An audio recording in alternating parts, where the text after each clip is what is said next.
funded agencies, 6 monthly presentations, and councillors, you'll have it all on your computers, the reports.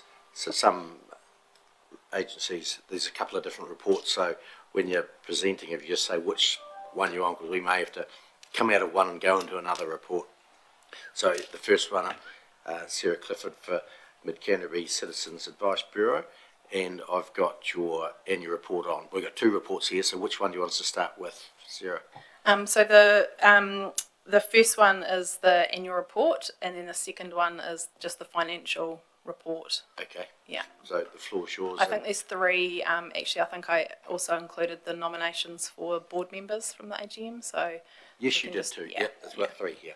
Yeah. Yeah. So if we start with that, so we had our annual general meeting, and so yeah, we welcomed a few new faces to our board. We said goodbye to Tiffany McRae, who was our treasurer, and we said goodbye to Jane Riak because of her new role at the library, and we welcomed two new people, so Percy from Tangata Motu Trust and the Pacific Island Trust here in Mid Canterbury, and also we welcomed, I'm having a mind blank, Julie Copeland, who is our new treasurer.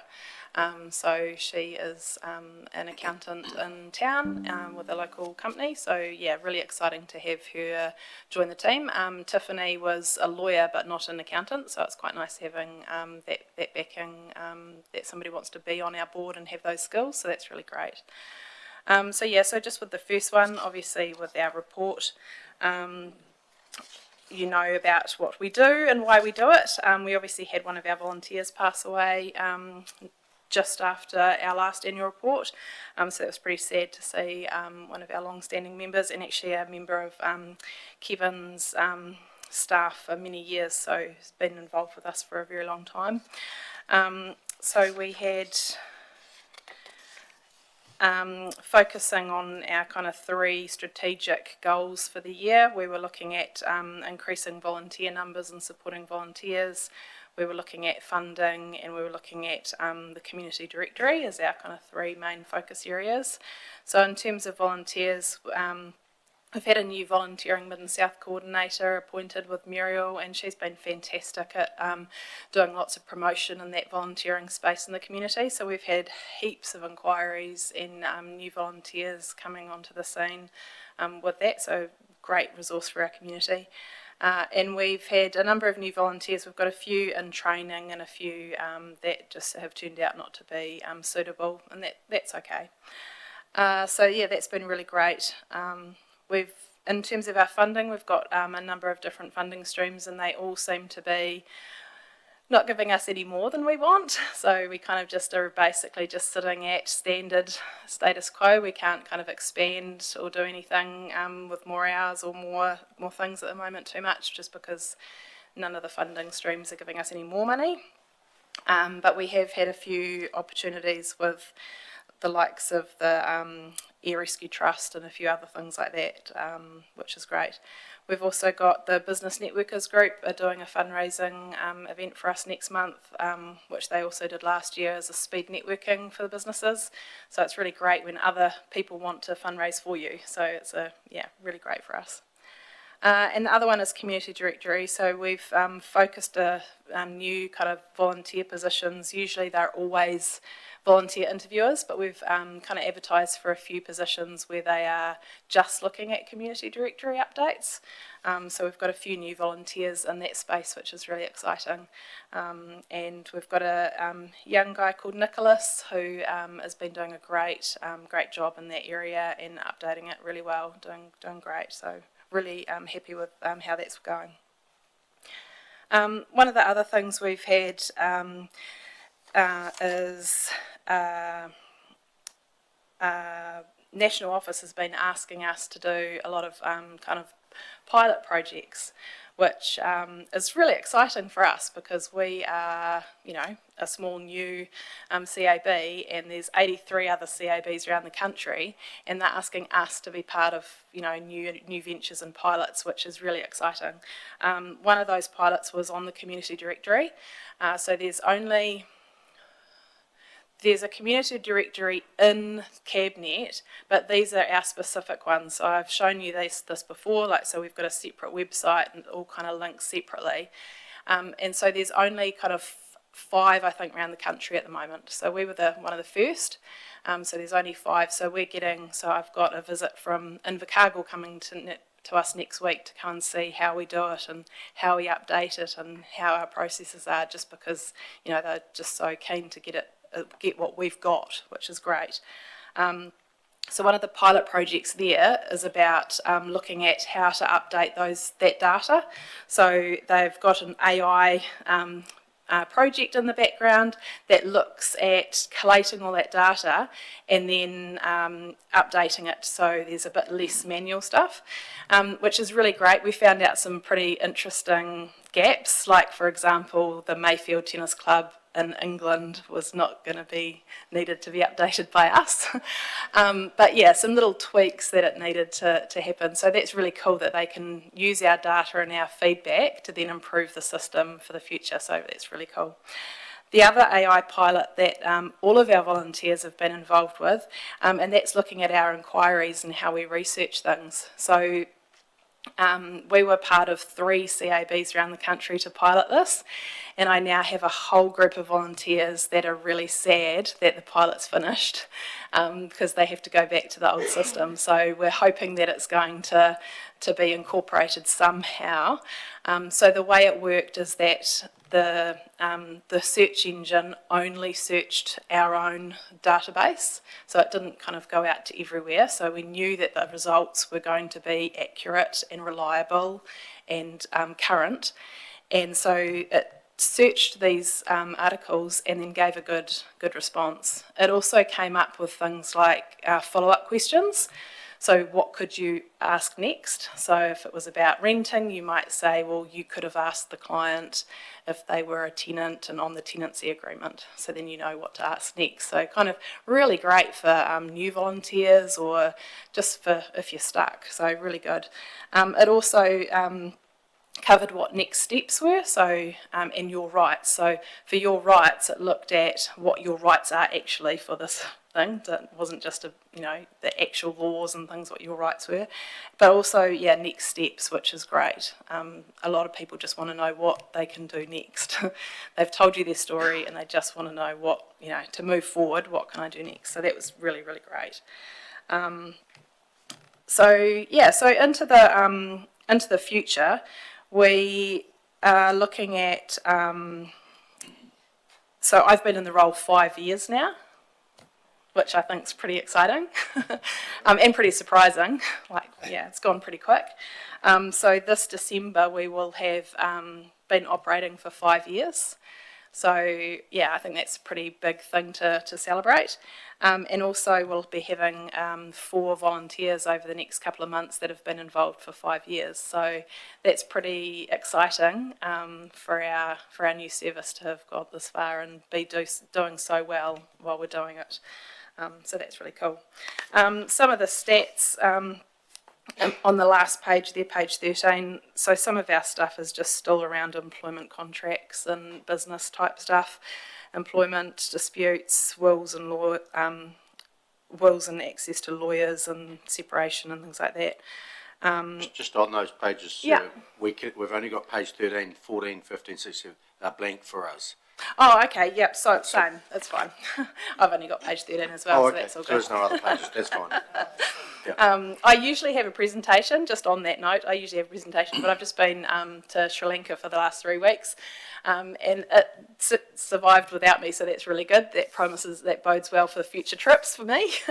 They looked after it well, but I think Kevin's got a presentation this time, so we've kind of swapped how we do things. So face-to-face continues to be the main way that people access our service. It's definitely, people just wanting to talk to somebody and in person. Some of our clinics that we've had, our IRD clinic is still proving to be popular and usually booked out each month. And she's also doing lots of stuff in between the meeting times as well. The budget clinic, which is new this year, we've got 2 budget advisors that used to be with the Presbyterian Support Budget Service. They're both volunteering for us now, which is great. Muriel Morgan and Jeanette Molly. And that's just going so well. And they are doing that mainly on a Friday because that was the gap in the community, but also to be for community need as well. They're meeting people in our clinic in the evening on a Wednesday night, and also other times outside of our hours, which is really great.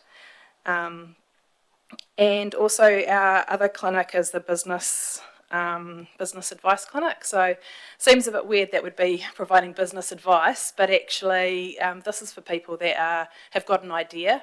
They're not, in the kind of corporate business world themselves and just have an idea and want to start a new business, and it's proving incredibly popular. It's been booked out the last 2 times we've run it, and we're going to run another one in October. And we've already got people on the wait list for that. So, really, really interesting one-on-one time with an advisor that can just let them know their next steps and where to go from here. So, that's going really, really well.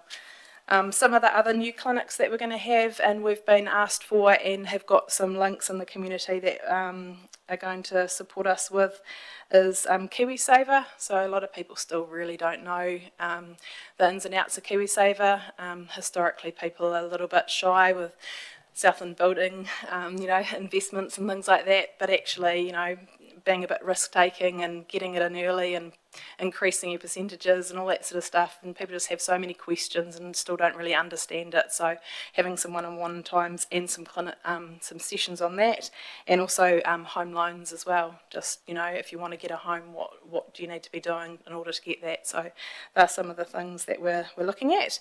The other project we've had on is the Need Help booklet. So you've all seen the Need Help booklet, really popular with a lot of service agencies in town and hospitals and things like that, just to be able to give that out to people. And so we're working with Leslie to do an older adults version. So that's going to be really great. A little bit more expanded resource. So it's going to include things like kind of banking and access to KiwiSaver and all that sort of stuff, as well as just information about agencies in town that can help them. So really looking forward to seeing how that expands over the next few months and get that out there for the older people in the community. That's probably all I've really got to say. Has anybody got any questions for me? Just on that first brochure, questions, Councillor? Yeah, just now that you've gone into the library several times a week, has it been beneficial? Do you find clients are happy to come in a public space than going down to the building, or? Yeah. So the volunteers usually sit out on that table, but we've also got the 2 rooms booked. So they can, if it's a private conversation, they can go into those private rooms, which is fantastic, and we're so grateful to the library to be able to do that. It's really fascinating when people come in and I hear them talk to the receptionist at Community House and say, oh, we're outside of hours, and then they're like, oh, well, we've actually got a clinic in the library, and they're like, oh, that's so much better because I'm working and I've had to take time off to get here and things like that. So that evening space is really good. It has more effect over winter because people don't want to go out in the dark so much, and also in the cold. So it is kind of a little bit more seasonally affected. But we do now have a cell phone that we can take with us, so we can call people and make calls and things like that in that time as well.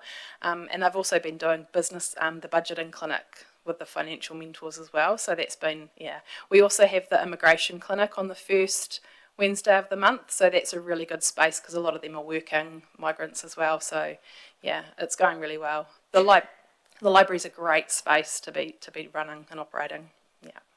Councillor Hooper. Thank you. Sarah, the new business workshop, does Jason McRae run that? Yes, he does. Is there any costs for him for your organisation? He's not charging us anything. He's providing it completely free, which all of our people doing the clinics have been doing. That's incredible. That's a huge amount of time that he spends. And not only is it the 1 hour, the travel time and the meeting, but it's the follow-up that he gives too. So he spends an hour with a person, but he also sends them follow-up information. So depending on the type of inquiry, he'll give them information on, say, HR stuff or tax stuff or something, and then he'll follow it up. So yeah, it's a big time commitment, and we're really impressed with that. Yeah, thanks. Yeah. That's cool. No more questions there, thanks, Sarah. No more questions? Okay. Next one. So we'll just briefly go to the performance report. So essentially, we had income from thank you, the Ashburton District Council, lotteries, Community Trustman in South Canterbury, COGS, the Lion Foundation, the Braided Rivers Community Trust, Air Rescues Trust, and Advanced Community Ashburton Foundation. So Advanced Ashburton has not funded us before. They declined a lot of our applications previously, but for this particular one, that was for the budget service. So they've got a particular budget fund available, which is really exciting. We were able to apply for that and the costs associated with running that budget clinic, which is great. So obviously CAB New Zealand provides a lot of support to us, and that's all in the document there if you want to read it. They obviously provide the huge internet resource that is CABnet. Without that, our volunteers would be really stuck with finding that information, and knowing that it's accurate and up to date is really great. And obviously they have the 0800 number and all that backup support for us, which is great. I'm just going to skip through. So our face-to-face interactions were 308 for the year to 30th of June, which is an increase in the previous year. So obviously over the last 5 years we've increased each year on year with our inquiries and numbers through, which is fantastic. Phone we had 158, email 56, and other is 16. Our clinics, we had 77 people attending our clinics. And other bureau services, so 294. So those top ones, so this is on page 5, those top ones are like the real in-depth interviews. So the other ones, so the nearly 300, they're just like the quick referencey things, so just that shorter answer stuff. And obviously we've got 477 community directory listings at the moment, which is huge. We've got so much in our community, it's really great. Donations, we had 2,100 from the networkers when they did their speed networking event, which is great. That's how we met Jason and how he wanted to volunteer for his time, so these things are pretty important. The main costs obviously are myself, I'm very expensive, and the rent at Community House, which is obviously smaller than anywhere else, but it's still a big cost to our organisation. I think that's all I wanted to bring up there. We don't have a national AGM this year. It's going to be over Zoom again, so less costs lost there. But obviously we don't have those connections with other people doing similar roles, so that's a bit of a loss. We have set up a South Island managers Zoom meeting, so we do that once a month and just connect with other managers, which is really, really great, really important thing to do. So any other questions on the finances? Councillor Todd. Thank you. Is Air Rescue Services Trust, Yeah. how does CAB qualify for funding from them? Yeah, so they have funding that's available to the community, and yeah, it's just we just qualify for their funding. It seems strange, doesn't it? Yeah, very strange. That's pokey machine money, is it not? And It's it's just the the name name, of it's the name of the Yes. fund that That's just the name of the trust. takes the, The Fat Ducks Pokie Machines, apparently. There like we the go. Lion Foundation, but Thank you. And I'd just like to acknowledge Kobe Snowden here. She is our new chair. Been on for a while now, but yeah, it's really nice to have her here supporting me. So welcome, yes. Kobe. Yeah. You can come forward and sit beside if you wish. Some questions for you. Thank you. Yeah, so if you have any questions for Kobe, we're really proud of Kobe. Kobe has been a volunteer for a number of years now and on our board, but her governance experience and things like that is just fabulous. She's now the board chair of the Ashburton College, so we're very privileged to have her as a part of our team, so yeah, very lucky. Good. Well done. Further questions, councillors? No. Next. The nominations for board, or did you do that, or was it just for information? Yeah, no, that was just for your Just interest. information. Yeah, just so you knew that we had a good board and yeah. Okay. So the process is quite, you kind of have to be nominated and know prior to the AGM.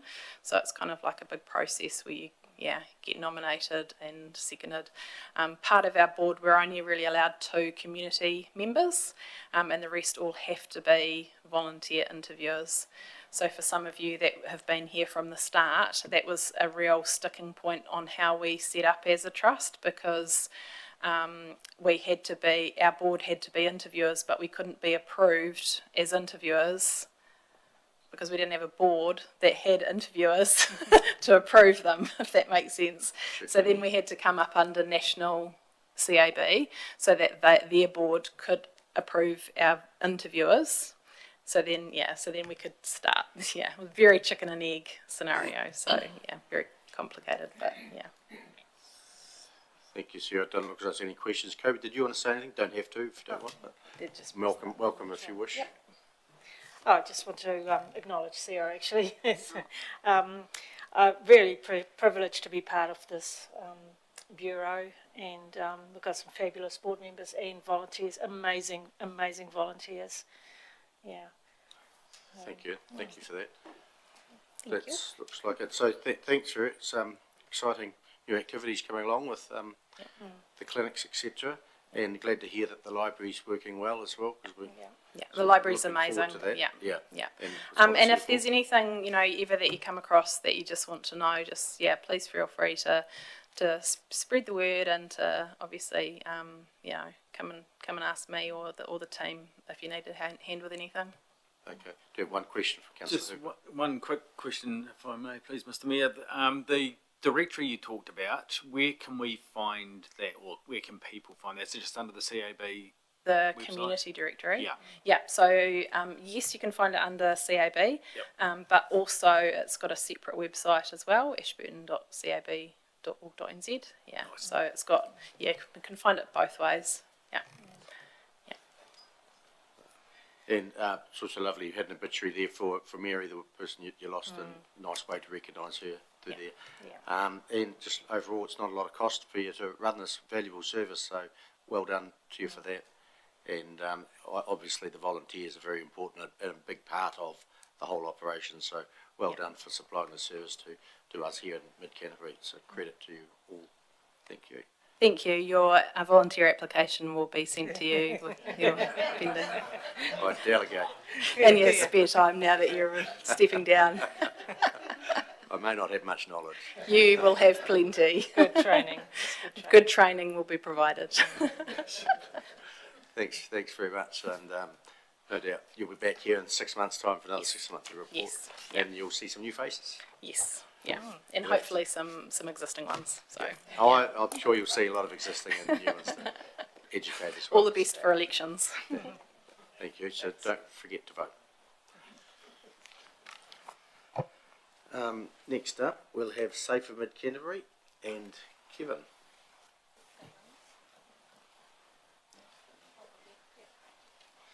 We also have Leslie and Don.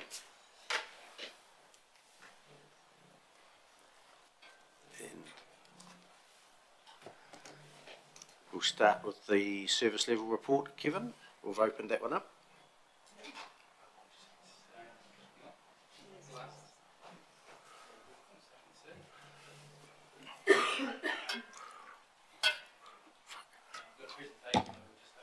Okay, thanks.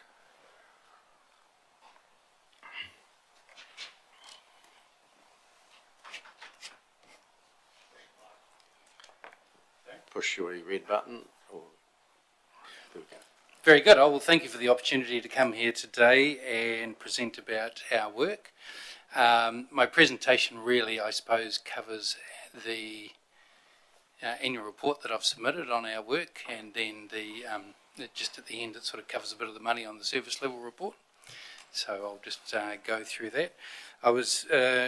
When I was preparing yesterday and reflecting on it, this is the 50th time I've come to council and presented. So I've been here quite a while, seen a lot of faces, quite a few mayors, yeah. So, but this is the first time I've made a PowerPoint. So I decided that if I've been here this long, I probably need to up the ante a bit and get a bit better. So anyway, so bear with me as I work through it, and hopefully it all works. I'm sure it will. So I'm just going to touch briefly just a little bit about us. Obviously, Safe Mid Canterbury, we're a non-profit community organisation. So we've been operating since 1994 as a charitable trust. And we are the largest trust delivering services across the Ashburton district and community services. Currently we have around 38 staff, or we have 38 staff currently working for us.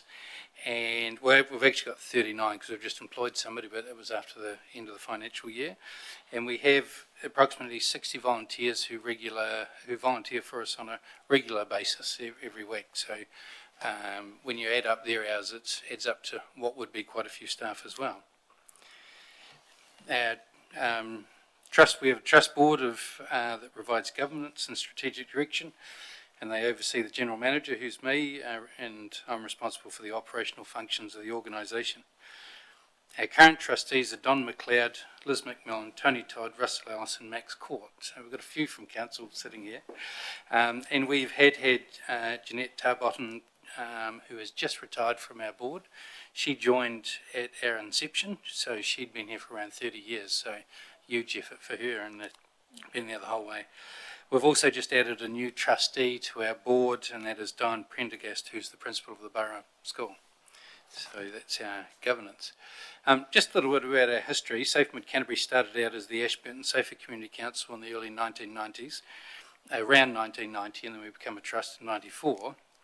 And this was started as a partnership between the Crime Prevention Unit, which sat under the Prime Minister's Office, and local councils. So Ashburton was one of 4 pilot projects that started, and it was championed by the then Mayor Jeff Gehring to increase community safety, wellbeing and reduce crime. So there were 4 mayors who came together at that point, and as you'll be aware, there was quite a large economic downturn at the time. Farmers were struggling and the rest of the community was struggling, and that was across the country, so they were looking at ways and things they could do to look at safety and support young people, etc., and reduce crime and make communities safe. So 4 mayors got together and worked with Crime Prevention Unit, and those mayors were from Ashburton, Christchurch, Wairoa and Manukau, and so they were the 4 first ones that started in the early 1990s. So, and we were quite lucky to be one of those pilots with a mayor that championed it, and one of the very strong ones still today. So just going to go through our services and what we've done over the last year. I've got numbers for our services, but they don't always tell the full story. We have some services that have low numbers, but those services can be incredibly intensive, where we do a lot of work with a small number of people. And obviously we have some services with higher numbers where we do less work, so the numbers don't tell the full story. But we also have some with high numbers where we do a lot of work, so it's quite a mix. So I'll talk about that as I go through. So one service that we oversee, Ashburton Senior Citizens, or we're calling the services now Thrive, which is a home-based service providing support and advocacy for seniors. The Thrive team deliver food parcels in collaboration with the Food Rescue Aoraki, organise activities, make regular calls and visits to support people who are in need of assistance for independent living in the community. Senior Citizens has been operating in this district for many years, a large number of decades, but they approached us last year and asked if we could support them and if they could come under our umbrella. So we worked with John Driscoll, who had taken over the chairmanship of that board because it was struggling a little bit, and working with him around strengthening the organisation, and it now sits within, say for Mid Canterbury, we employ the staff, do the day-to-day management and house them. So that services in the last year has delivered 615 food parcels to older people and has had 44 referrals for older people living in the community who have significant needs that they need support with. The next service is the attendance service. So this service works alongside family and schools and other groups to improve school attendance. And our attendance staff assist young people and families to get the support they need. Attendance referrals have progressively got busier over the years. There's approximately, or just below 7,000 people in our district that attend school, a school-age population. So referrals represent about 3.3% of that population. And of that, we have around 1.7% that are referred for attendance of below 70%, and we have about 1.6% of that number referred for non-enrolled, and that means they haven't been to school for 20 consecutive days or longer and they become non-enrolled.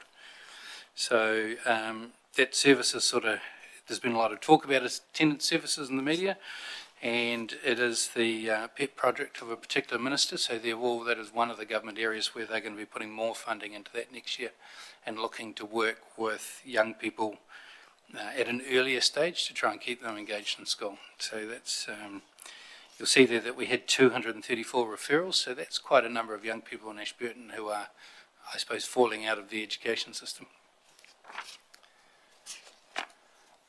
So we run the Cactus program, so that supports young people discover their inner strengths and abilities to reach potential and promote self-esteem and confidence and fitness. The program is for 10 to 14-year-olds, and we run 3 courses a year. We do term 1, 3 and 4. We have funding for 3 courses, and it runs for 8 weeks, where it's an adventure and discipline-based program. And then out of those young students that take part in that program, we select 12 who take part in an extended or advanced program, which is adventure-based for 5 days over January, and we take those young people to the next level. And as part of that program is we have young people who probably aren't involved in things, and we work really hard to get them involved into other activities and sports or scouts or other things like that. So yeah, that works really well. We get quite a few referrals every year. That's been going for 21 years in that service. So Food Rescue Aoraki. So at the beginning of 2023, we took over the oversight for this food rescue service.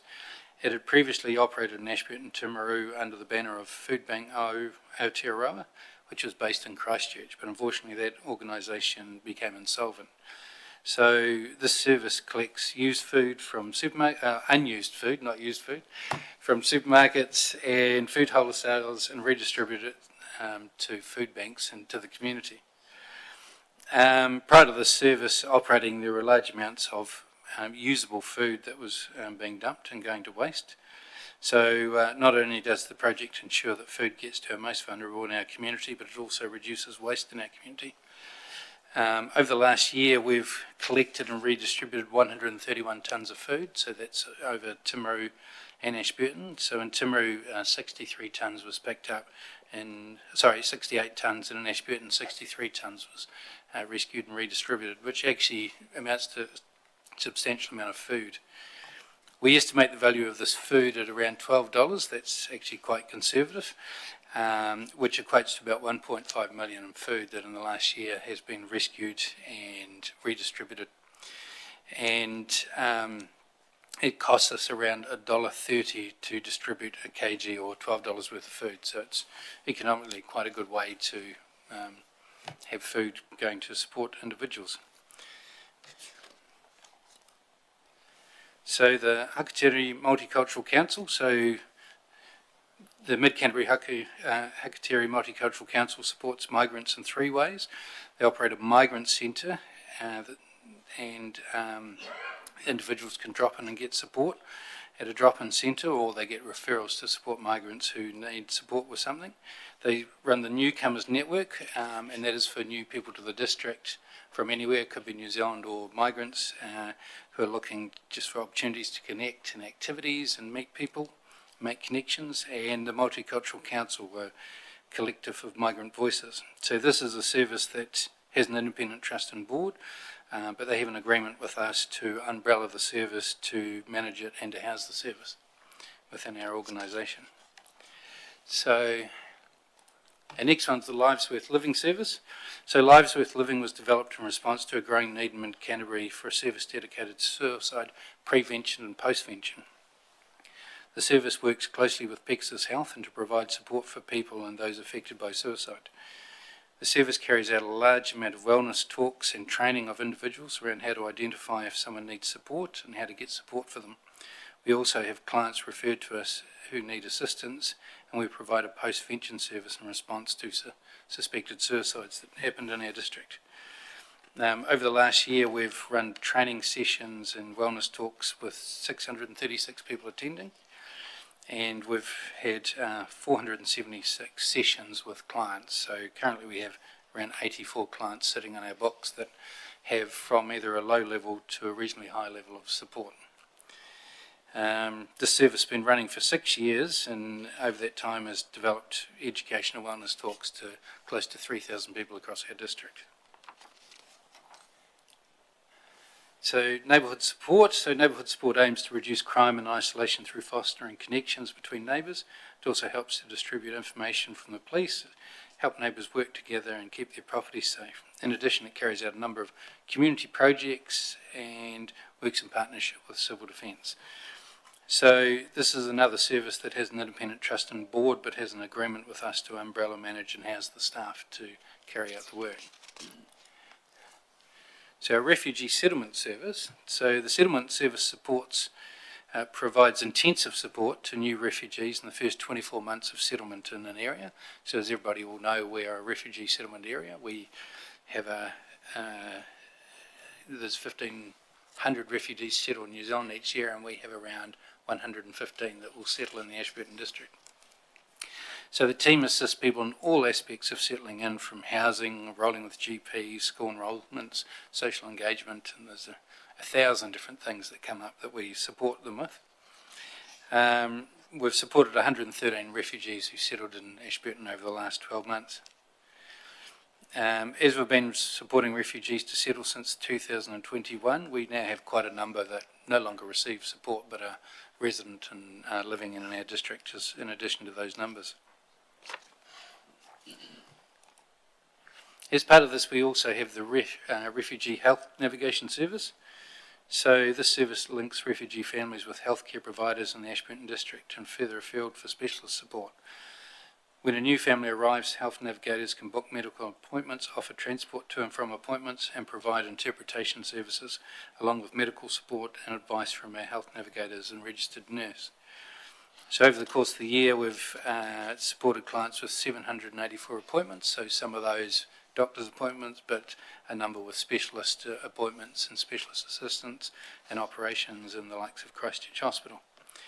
For the past 3 years, we've employed 2 bilingual health navigators who've been supporting that work, but we recently had our contract increased through Pegasus Health to employ a registered nurse. So we've just employed a registered nurse and added that to the team as well.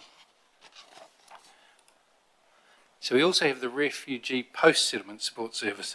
So the Ministry of Social Development funds us to provide support to families once they're settled and no longer receiving a service from the settlement service, which has a fixed term that we support people. And so this service runs groups, social activities and a youth group, and provides ongoing education and skills to support families. We have things like sewing groups, and we support families with gardening and vegetable gardens. We run youth groups, we give immigration advice.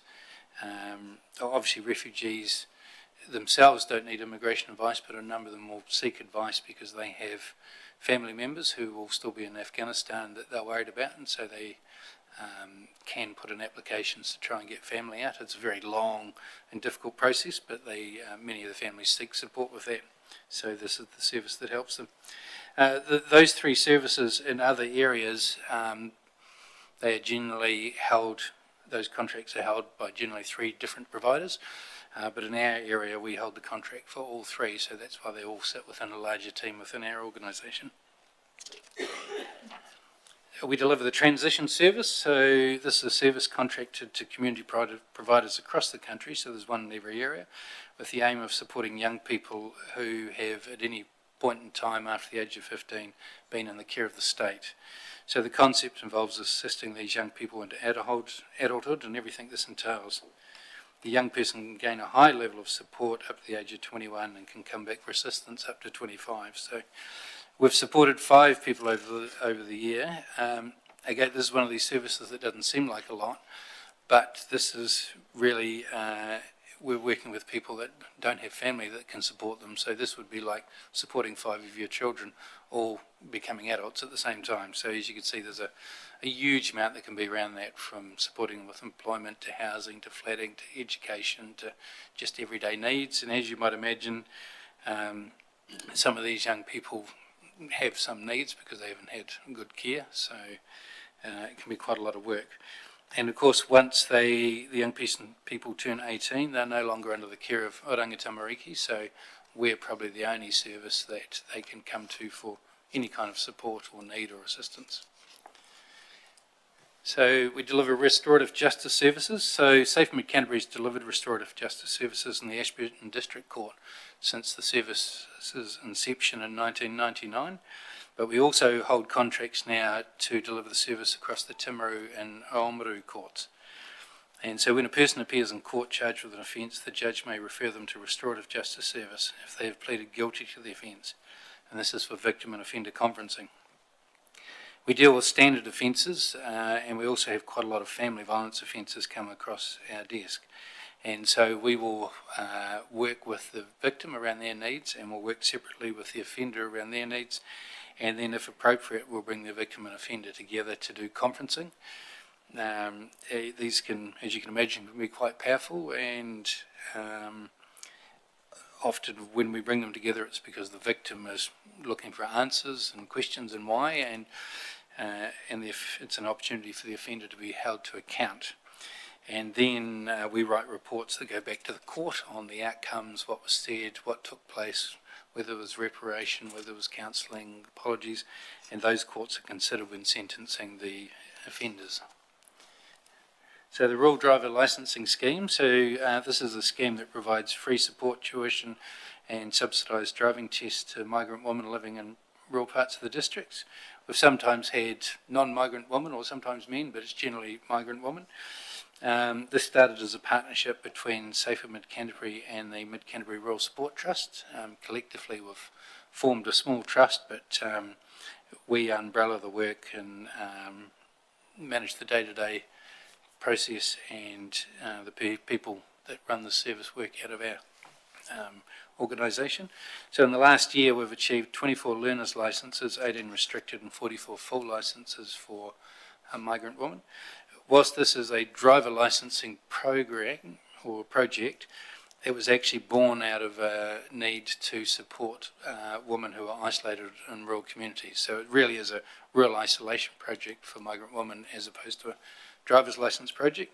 But this was a really good way to do it, because most women, because they were living on farm, had access to a vehicle, and through the bringing people together to run the training that we do around licensing, we find people form connections and partnerships and make good friends, and if you've got the women are happy on the farm, then the men will be happy and they'll stay there longer, and it all seems to work really well. So getting some really good outcomes there. Safe communities, obviously Leslie's going to talk about that, but the Ashburton Council funds Safe Mid Canterbury to deliver the Safe Communities Initiative, and we employed Leslie to do that. And through this work we've been able to gain the Safe Communities accreditation for the Ashburton District and carry out a lot of projects. As people might know, Liz is the chair of the Safe Communities as well, so and I'm sure reports on that, so Liz will be talking about that shortly. We have the Safe Families Network that we deliver, so this is, promotes the prevention and awareness of family violence, runs activities and events and develops resources to help victims and offenders access information and support. Our coordinator brings many agencies together within the Ashburton district to work on that, and we do a lot of training for professionals around family violence if they may not work in the family violence space but have clients who are experiencing family violence. We do a lot of workshops and we have speakers around that, and we do activities, we do women's wellness activities, we do the white ribbon campaigns around family violence. There's one at the moment that we've been doing, Pets as Pawns, so that's where we're highlighting the violence against pets that people use to intimidate their partner, things like that, so that's the kind of work that happens here. And another one, we do court supervised contact is one of the things we carry out. Family court ordered services allow a child to spend time with a parent or family member that they don't have daily contact with. It trains staff supervise contact and provide controlled and safe caring environment. We've delivered 258 hours of supervised contact time for parents over the last year. There's a lot more that goes into it than just the contact time though. There's a lot of work around organising visits, making sure they're in appropriate place and timing, that we do safety planning for the visits, because we're generally supervising people who don't have parenting orders against them or might have protection orders against them. And then we have to do a lot of reports that go back to the family court for that work. We have Youth Justice Services, a community youth program that provides young people and those at risk of offending with positive alternatives. And we have supervision of activity. This is a more intensive service for higher level youth offenders, which is a sentence that a judge can impose, and supported bail, as it might sound when a young person is on bail. We support them through that process so they don't reoffend.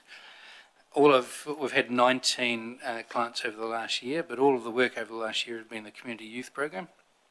That's where we work with a young person for 13 weeks, and so that is that lower level or at risk of offending or petty offending level.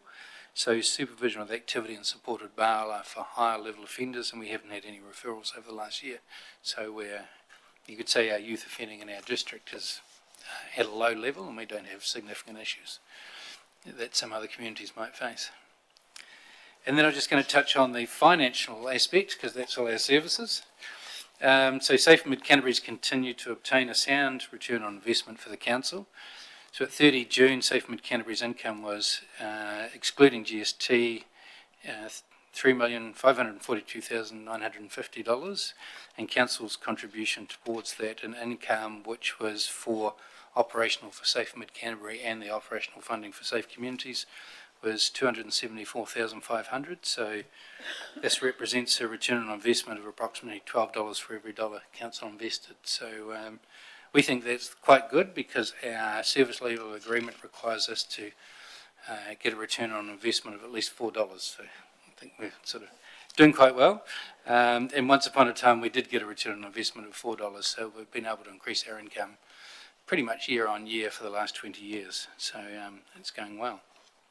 Safe Mid Canterbury's expenses for the year were $3,374,903, and with a surplus of $168,000. So $70,000 of this has been spent on a refrigerated van for the food rescue service, and that funding was for that purpose. And the remainder is earmarked for future investment in our social housing. So Safe Mid Canterbury, and I suppose myself and the board worked on this back in 2022. We knew there was social housing was an area or a gap in our community, so we made the decision to invest in social housing, and we purchased a house in the 22-23 financial year. And since then we've purchased another property in the 24-25 financial year, and it was originally talked about the desire to try and look at investing in 4 houses for social housing, and then perhaps build up enough capital within those to look at short-term emergency housing, which has always been a gap in our community and has been talked about for quite a while. But yeah, so one day we might build up the capital to be able to look at that sort of thing. When we get there, things may have changed, I don't know, but we'll see how we go. And so that pretty much covers all the work we've done in our community over the year. It's been a busy year again. We have faced some challenges around funding. It's supposed to say questions, but I clicked too much. And there's been some challenges around funding because the landscape for government funding has been a bit tight, but we've been able to get really good results and maintain pretty much all of our funding and actually acquire some new funding in the last 12 months. So we got some additional funding in the attendance services as well, additional funding through Te Whatiora via Pegasus for the to employ a nurse as well. So things are remaining quite strong and robust as we move forward. So that's pretty much me. If there's any questions. Kevin, we might go to questions if there's any. I do have one. It's in your, it's in the accounts, and it's along the lines of employment, and it has the word pay, and then it has equity afterwards, and it's in there 3 times. What does that mean? Was it just a salary? So in 2022, the then government decided, they'd decided to put a thing in place called pay equity, and that was for professionals working in non-profit organisations that were paid at a lower rate than professionals working in government organisations. And as an example, a social worker working in a non-profit organisation was probably getting paid around $65,000 if they were a senior social worker, and in a government department they were paid around $102,000 as a senior social worker. So there were 7 large non-profits took the government to court over that, and that resulted in a thing called pay equity, where all non-profits who had required by government to employ professionals, the government put in a pay equity payments, so we get a little bit each year to ensure we have additional funding on top of the contract to pay people what they would get in any other sector. Keep it fair. Yep. Yeah. Okay, thanks for that. Just one question before I go, Councillor Hooper. You have a nurse you've employed. What does that nurse do? What's the services that So nurse it's does? particularly for the refugees. Oh, yeah. Yep. Right. And so when refugees come, I mean, they will often have additional health needs to other people, in part because they've obviously been living in a refugee sort of an area, be it it can be quite a different number of arrangements, but they've been living outside their country, so haven't had support. So they will often have needs that haven't been met. They haven't had doctor's appointments. They may have dental issues, and so it's somebody who has that medical knowledge to support them with those needs, get them the right support, identify what needs to be done. So it's just for refugees. So that's what the funding's for. Right. Yeah. Thank you. Councillor Hooper. Thank you. I have 4, if that's okay. Yeah, go for it. The attendance services that you provide, are levels getting worse, and can you comment on your thoughts around that, and how many staff do you have in that sector? I think they've been getting, they've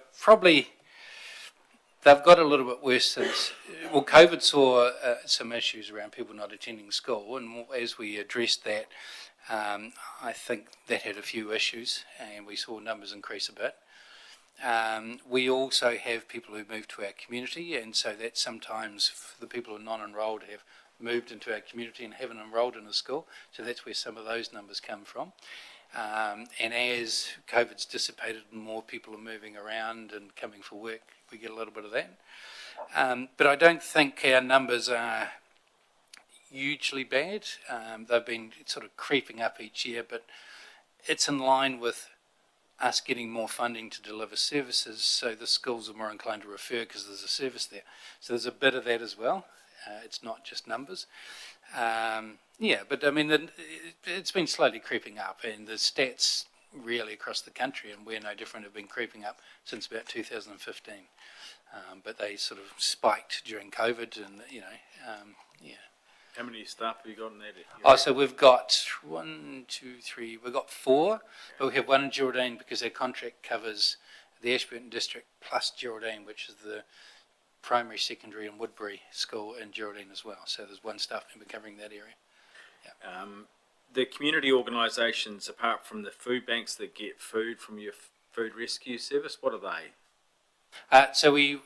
So Marae and so this is Ashburton and Timaru, so there's 2 marae and Timaru and 1 here, so they'll get distributed food. As an example, senior citizens here gets distributed food. There's food that goes to community house. There are, quite a few I'm trying to think of them all. I don't know them all off by heart. There's about 30 across Ashburton and Timaru. Wow. Like the Kindergarten Association in Timaru gets food and they use it for, kids who turn up, things. Sorry? The Sallies. Yeah, well, they're the food banks, Salvation Army. So all the food banks get distributed food.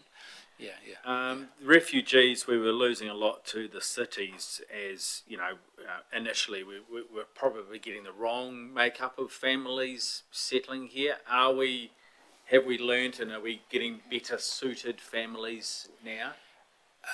Yes. I mean, one of the issues we had was we were getting families with adult children, with late teen or adult children. And we've found with the refugees a very strong desire to go to tertiary education, seeing that as an absolute privilege because they don't have it in their own country, more of a privilege than people might see education in our country. And so we have talked to MB about that, and so we're probably getting less. We've found that people with young families settle much better and they get into school and they get into the community. So I'd say probably a bit better once we'd highlighted that several times. But we still get a few like that because we take Afghan refugees and a certain percentage have to come here and they may not always line up. Yeah. But I'd say it's improving, yeah. Councillor Lovett. It probably answered half my questions, but do we get the same number of refugees year on year? It's about, 130? So theoretically we will get between 110 and 115. Okay. And I think it's 110 plus or minus 5%, it's something like that. Yes, and so that's a year on year thing. The government just this year has, because every 3 years the government sets the criteria for refugees coming into the country, where they'll come from and where they'll go, and they've just set Afghan refugees coming here for the next 3 years of that volume, a bit over 100 a year. So are you finding that they're able to find jobs in Ashburton and around the district? Yes, yeah. I mean, certainly we have a lot of families, and a number of them are solo parent families, so those parents are looking after children, and that's because when you apply for refugee status, single parent families are higher on the list for status than dual parent families. But we've found that certainly very keen. The thing that is a bit of a sticking point is the level of English language for the men to get a job. So some come with good language. We have a real mix depending where they've come from and what their education has been. And people with good English can go into a job quite quickly. And so our role is to support those who don't have good English to increase their English.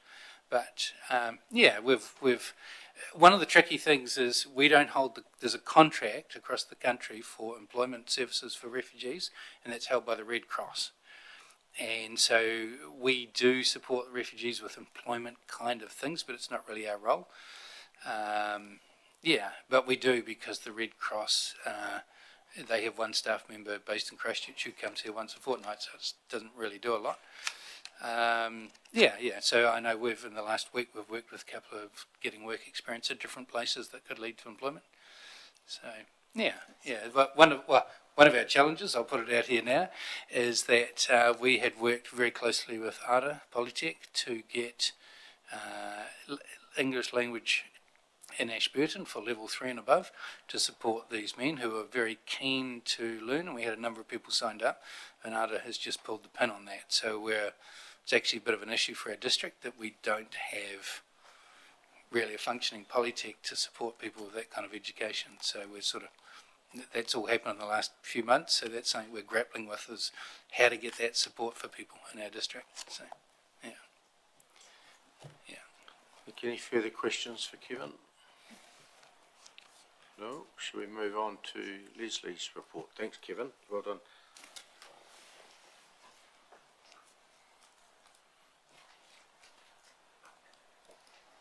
The Safer Communities Business Plan is, you got a PowerPoint.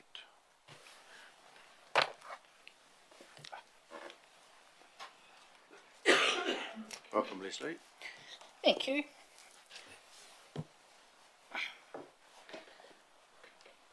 Right.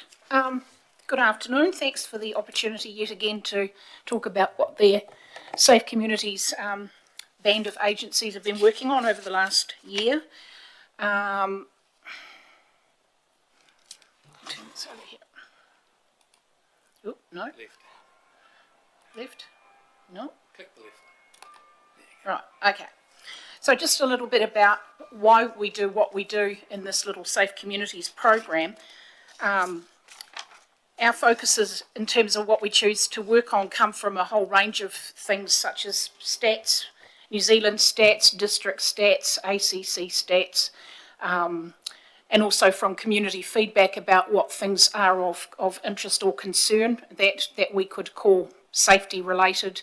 So, for example, the number of falls in older adults, which is the data we get from health and from ACC, and things like scams, people self-reporting, particularly older people, how concerned they are about the proliferation of scams and technology, fear of technology, which is a big one that's coming up.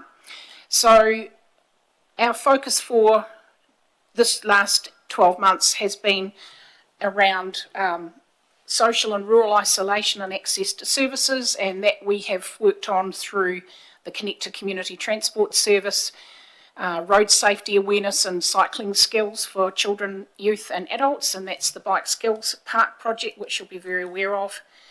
The number of older residents and their quality of life, what's great about living in Ashburton and what could be improved, and that's our age-friendly research work that we've been doing.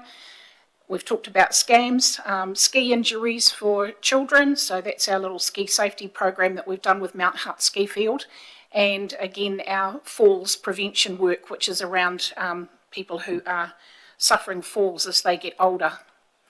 So the year in a nutshell, it's been pretty busy, remembering that I'm only 20 hours a week and I do work as fast and as hard as I can, and there's a lot to do, but the program survives around collaboration. So there's about 20 agencies that work together on different projects. They come together because they're interested in a particular area or it's their agency's focus as well, and off we go and we work together and create a lot more together than we can whistling in the wind on our own as a series of small wee agencies in Ashburton.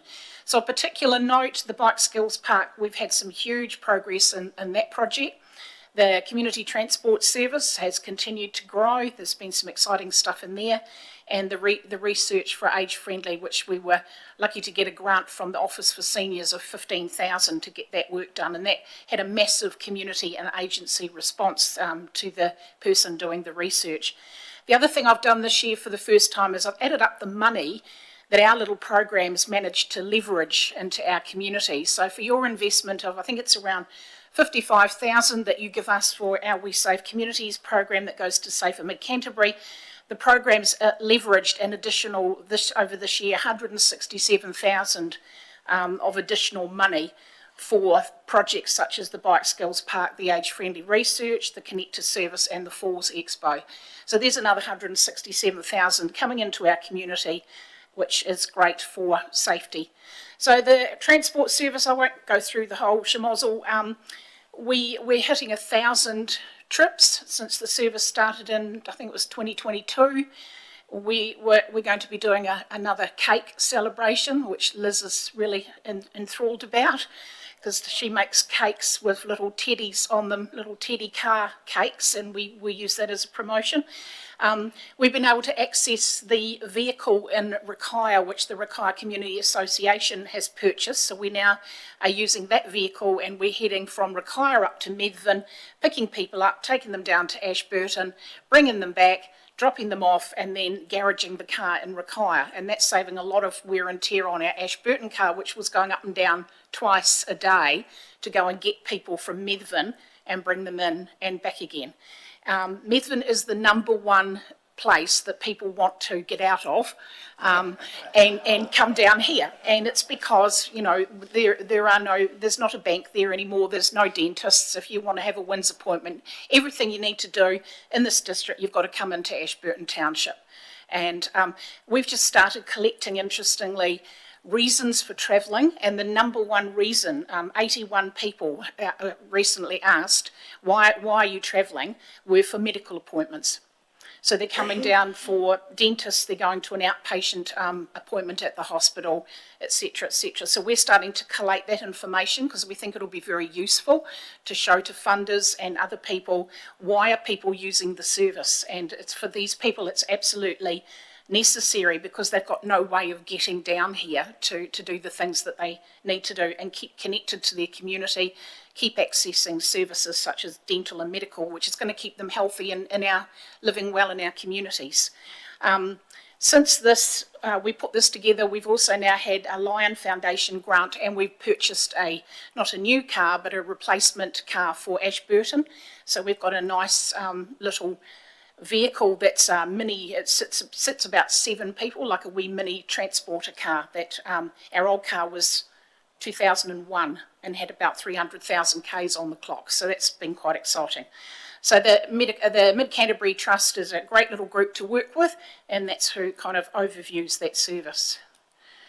Right, falls, so we did the Spring into Spring thing last year. We had about 110 people come through. We've got another one coming up next Wednesday on 1st of October, and that one is it's called Move Well, Age Well Expo. It's the same 11 agencies, but we've shifted it, library, we've shifted it out of the library and we've shifted it to the EA Network Centre. And I think that's going to be a lovely marriage because EA Networks are doing a lot of work on very particular programs for older people.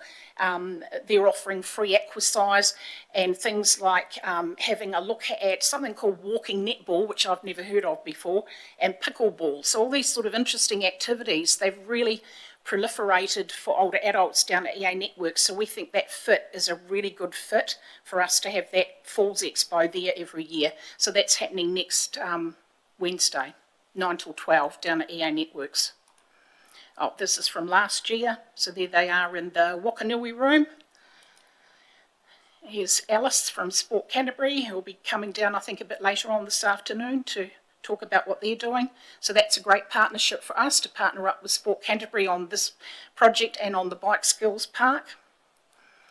The age-friendly research, so we had that presentation last week from Sarah Wiley. I think 3 of the councillors were at that. There's some very, very interesting stuff in there about what people said that they love about Ashburton and areas that we could collaborate on to make it even better for people to live here. And Sarah from CAB mentioned our booklet. So we're going to take particularly the results of that age-friendly research and make sure that all the areas that people talked about maybe needing information and support on are definitely in that booklet. So we're going to start planning that in a couple of weeks' time. And our next job is to turn that research into a strategy and an action plan. So that work is going to take a few months, but we'll be able to have something that we can bring back to council and that the collaborative group out there can be working together on ticking things off. We can't affect everything, we can't achieve everything, but we can certainly use that data to lobby the appropriate agencies if there is an issue in our community that needs addressing for older people. And that's what a lot of the other age-friendly communities have done, is used it as an advocacy tool. Ski safety, so we did 3 local schools last year. 320 kids heard about ski safety before they went up the mountain. And there's one of the schools, Listening and Learning. And that's my favourite shot. I've forgotten his name. He's the mountain rescue doggy who drags people out of the snow. He went round, he had a wonderful day with his handler. Scams, so we did a road show around 4 towns, and we got about 50 people coming along. This was aimed at over 65s. It was harrowing hearing their feedback. People are very, very frightened of technology. they don't use technology, and interestingly, that feedback we had from at that community level has totally come out again in the age-friendly research of people saying, we just don't use it, we're scared to death, we don't know what's real, we don't know if we're being scammed or not. So there's a lot of work around community education that we need to get a group working on to see some help for older people, me included, who often wonders whether it's a scam or not. I spend more time asking is it a scam than actually just doing the banking work or answering the emails. It's pretty scary. It really is, very sophisticated. So Bike Skills Park, lots happened there. We've got our resource consent, we've got our design, we've got our trust. We've had a very successful funding application from Mid and South Canterbury Community Trust, and we are currently progressing forward to look at other funding applications and where we head with interest from a couple of construction companies around the town. So that's going to happen. It might not happen immediately, but it's certainly chugged along a lot in the last year. Oh, there's a picture of it. You've seen all this before. Promotion. So again, I always want to thank the Courier. They give us that free column every month. To a lot of the agencies who don't have a budget for publicity, using that little column, for instance, ACADs, for instance, always have the column in December, and they promote their summer drink driving campaign, and they use it for that. So we just open it up to member agencies of safe communities to say, what do you want to do with it? And they use it for, and I usually grab one at least for me to do something too. And the other thing that we've really leveraged this year is partner agencies, their own Facebook pages, their own networks to get messages out and sending things through and saying, get it out on your own pages, and that's worked really, really well. Other stuff, so public transport, so we did a bit of work supporting that piece of research, and we worked with Keep Learning Mid Canterbury. This is an in-house calendar for event organisers to stop the clashes that we were getting. So last year, for instance, we had Bookarama, the Market Day and our Falls Expo all on the same day, and none of us were even aware that the other events were happening, because there's nowhere you can go to find out as an event organiser what's coming up so you don't clash. So we did a bit of work there with Kate from Keep Learning Mid Canterbury. So again, thank you to the council for your support, giving us that baseline funding to be able to run the program. Thanks to Liz, who does everything on the program, all the other people that have put funding in, and to all the agencies who are not here today, but are a living part of this project. I can't do it on my own. If you come to the expo next week for Falls, you'll see there's 11 agencies there. They've all put their staff time into it. They bring all the resources, they run all the stands, they do all the giveaways. Sport Canterbury and I pay half each, and together we make it happen as an event for people. So thank you very much, and I think, I've turned it off. That was it. Questions, anyone? Thanks very much, Leslie, for that in-depth report. Councillors, questions of Leslie? Yeah. No, of Councillor Lovett. I'm just going to ask one about this Bike Skills Park. Are you going to have a Give a Little page or a public donation page? Because I know a few people that want to give to it. Oh, great. Which don't belong to organisations, and is there any publicity around that you can enable people to give and make that public out there, please? Yep, we're not quite there yet. That'll probably be early next year. We will start to look at schools and community contributions, and we're talking about possibly having a big sponsor board. There's a rail shed building that kids can bike right through it, and either inside the building or on one of the walls, having a big sponsor board. So everyone who makes a contribution, no matter how big or how small, will be acknowledged. But we haven't quite got there yet, but we've certainly had quite a bit of talk around the table about how we can acknowledge different funders and sponsors. Councillor Hooper. Thank you. Leslie, the work you do around scams, have you or do you at all partner with any of the banks, or do they give you a hand at all in that? Yeah, we've had quite a good partnership with ASB, is it ASB? Who have a community banker, and she goes around, it's her job to go around and talk to communities about Carolyn Prebble. So we've done quite a bit of work with her. Yeah. And certainly would want to pull her in again, because she's a very, very good speaker. And yes, so we've had her, we've had Digital Waitaha, which has kind of gone into recess at this point in time, Neighbourhood Support, myself, and the other agency we've got on board now is SeniorNet, because the issues about technology is quite important, and SeniorNet are the ones that are sitting side by side with older people, teaching them about technology. So we think that there's another bow here that we need to add in, which is around a technology program that gets out to people. Come along, bring your laptop to the Rakaia Community Hall. Here we are, we'll come and sit with you for the afternoon and we'll show you how to do your cell phone, or, you know what I mean? Because people are stuck and they don't know where, Rakaia, we have a man who runs a little business in Rakaia. If he wasn't there, people in Rakaia would be absolutely stonkered, because he pops around and he shows you how to do this and he sets your TV up for you, and he runs a wee business, but other areas don't have that sort of support. So I think the SeniorNet are going to be absolutely key to get on board for that area. Great. Rakaia's obviously very lucky to have a little man that does that. Yeah, he's we great. All need one. Yeah, we all he's need one. Great. Yeah. Leslie, Digital Waitaha, did you want to expand on that or not? I believe that I'm not part of the board, but I believe the board is going through a process of reforming and relooking at what their core work is going to be. And I think they have done a lot of quite broad-based community stuff and school stuff. And I think they're wanting to, from talking with the chair, and that would have been 2 or 3 months ago, I think they're wanting to focus in on schools, on supporting schools with their, I think it's called Digital Ambassadors Program, digital something. So yes, so they're going through a bit of a relook at what they're doing at the moment. So they're not available to work with us on the scams project. Okay, thanks. Thank you, Leslie. No further questions. Don, you haven't spoken. Kevin and Leslie have done a great job. Have you any further to add? I'll be brief, Mr. Chairman. Okay, But really I have 3 thank yous. One is to the people sitting at the table here, because they are at the top end of an organisation that does a hell of a lot of work in this community, and they're bloody good at their job. So I'm very happy to work with them, so thank them. I want to thank the council, particularly people sitting around the table here now, for your support. I am one of those people who believes that a council's job is not just the water and the drains, and so your support in helping us to do the work we do, I think, is essential.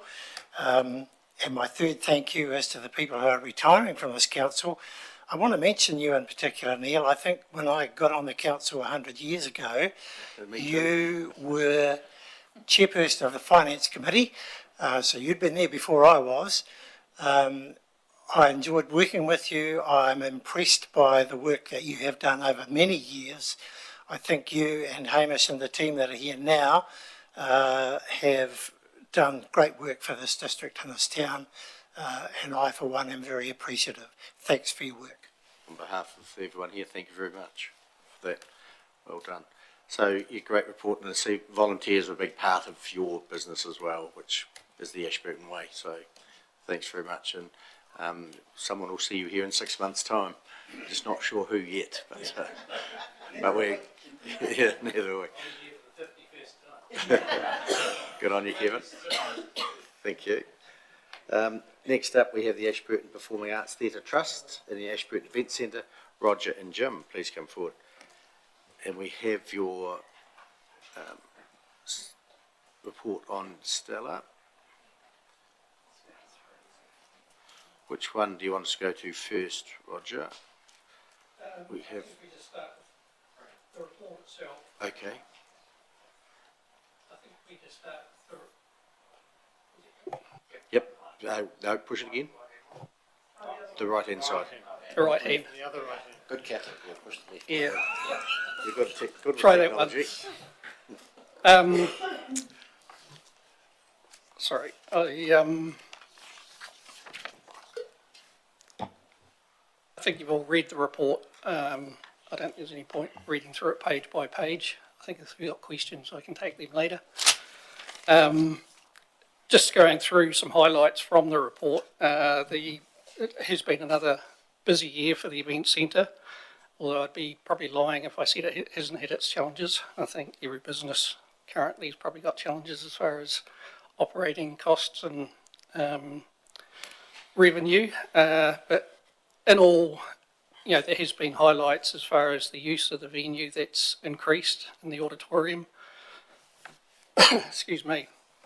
We've gone from 121 events in the auditorium in 2024 through to 169 in 2025.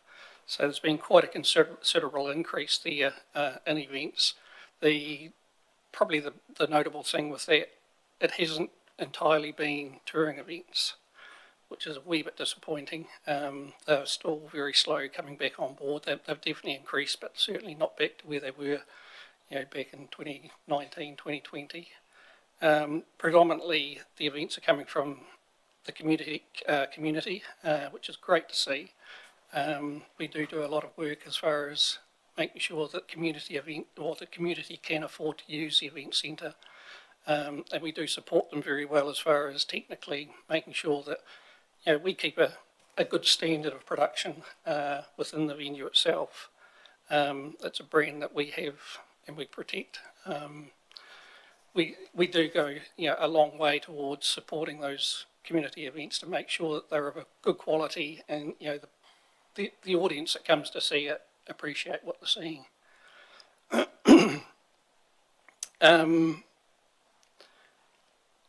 Probably on the downside, the ticket sales to events this year have been quite slow. Good events are still selling well, but there's certainly a noticeable drop in ticket sale numbers.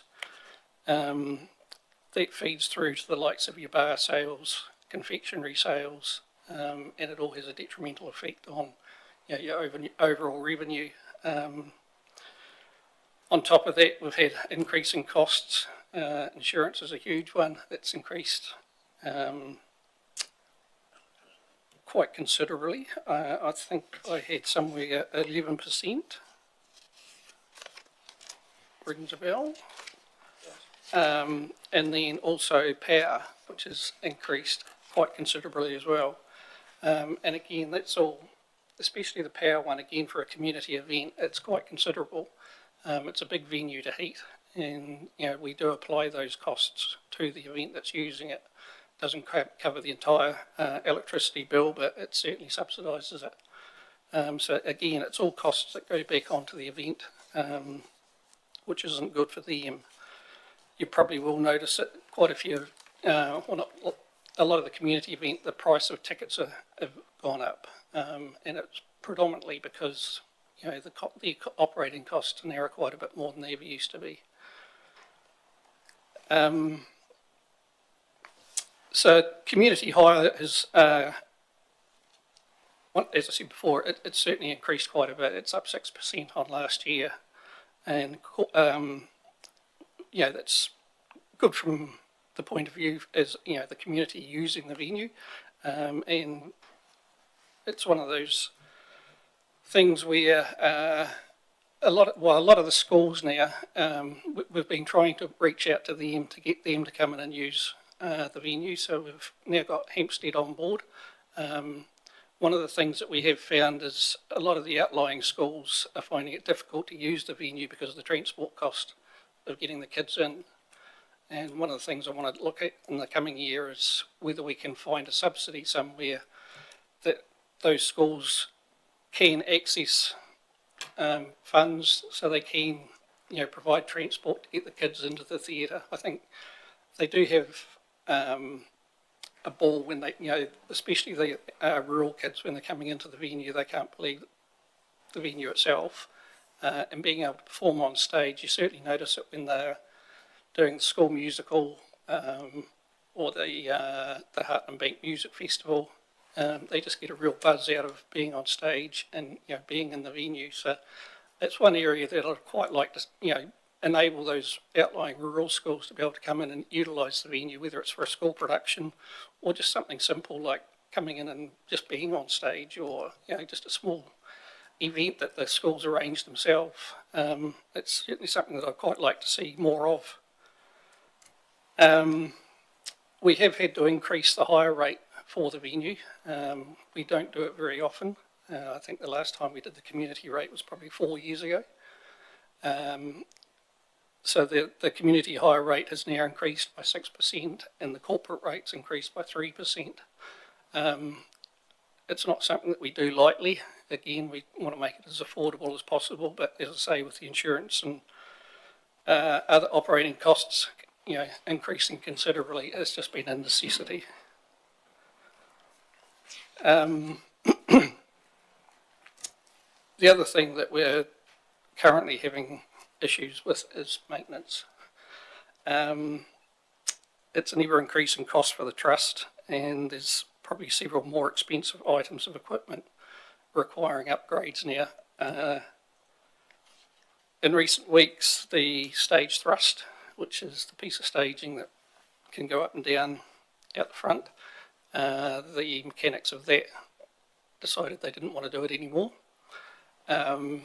It has been quite a mission to find out why. It's a computer-controlled system, and if you can imagine a computer-controlled system that's now 17 years old, there's not a lot of, well, the original designer of it's no longer with us, and the system itself is quite out of date, and it's been very difficult to find somebody with the software to be able to talk to it. Cullimore Engineering initially built the stage unit, and the guy from Christchurch did all the computer design work for operating it. So it operates on 4 screw jets, which have 4 motors with encoders on it that talk to each other and tell each motor to operate in order to get it to come up and down level. One of those encoders isn't working, and at the moment we think we've got it fixed. It has taken probably 2 months anyway to get it to the point where we think we've got it fixed, and it's come down to something quite simple, a small power pack. It's only delivering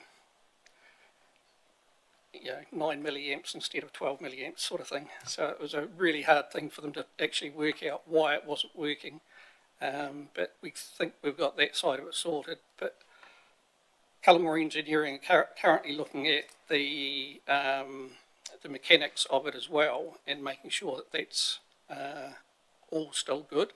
The big problem with it is one of them may have wear and tear on the drive shaft of it.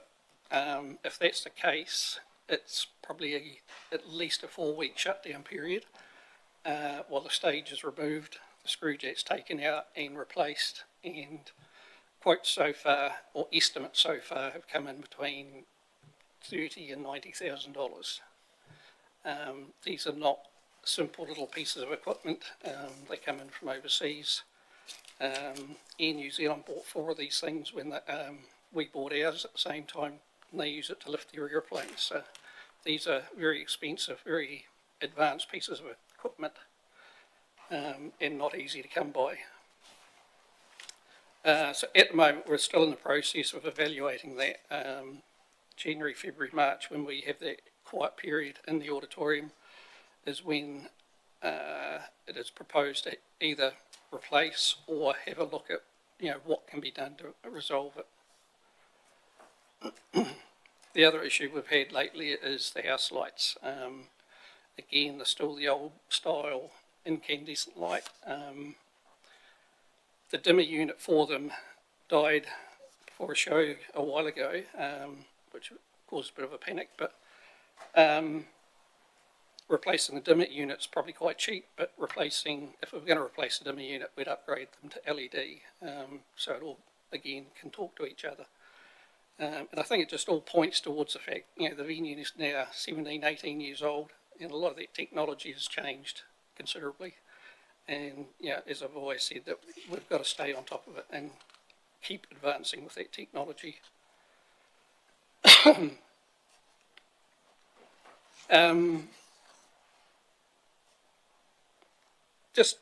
Moving forward, there is an increasing likelihood of those big ticket items failing in the near future, and that's looking at heating plants, the LED lighting side of it, the operational side of the air conditioning units, all those bits and pieces are going to need grading in the very short future. And I think the trust ability to cover those size repair costs is probably very limited. These are hugely expensive pieces of equipment, and I think it's probably appropriate to just warn the council that those things are going to need, replacing in the near future. There is work being done at the moment with companies looking at the lifespan of that equipment and what is the likely cost of replacing it, just so we've got a bit of a heads up as to where we're heading. Our fundraising program that we started 18 months ago is progressing very well. At the moment we've raised about 405,000 of the $1 million that we're looking for, which I'm quite pleased with. And the way the economy is at the moment, it's not easy to raise money, and I'd have to say that from where we were when we first opened the building, it's certainly not as easy to attract money as it was then. But yeah, we're sitting at roughly 405,000 of donations so far. That's enabled us to proceed with priority one of the upgrade, which, as you remember, is the sound system. It's so nice to think that that's going to be replaced. It's one of the concerns I've always had, is one day it's just going to decide it doesn't want to work, and then that would cause all sorts of issues. So, the trust has now signed off on that upgrade. It's been ordered. It should be in the country by the end of October, beginning of November, and we're planning on an install date of late January, early February, and that's simply working around events that are in the venue at that time. So yeah, it is quite exciting to know that that's progressed to the point where we can upgrade that system. From a financial point of view, Jim can probably talk a bit more about it, but across the venue, as I said before, the revenue from is certainly down on last year. Variable charges is down 9%, bar and catering is down 30%, and event revenue is down 19%. So event revenue is what we attract from ticket sales, and as I said earlier, that ticket sales have been down, so it's quite understandable that that's come down quite a bit. The ticket sales through the box office and online, as I said, were down 19%, and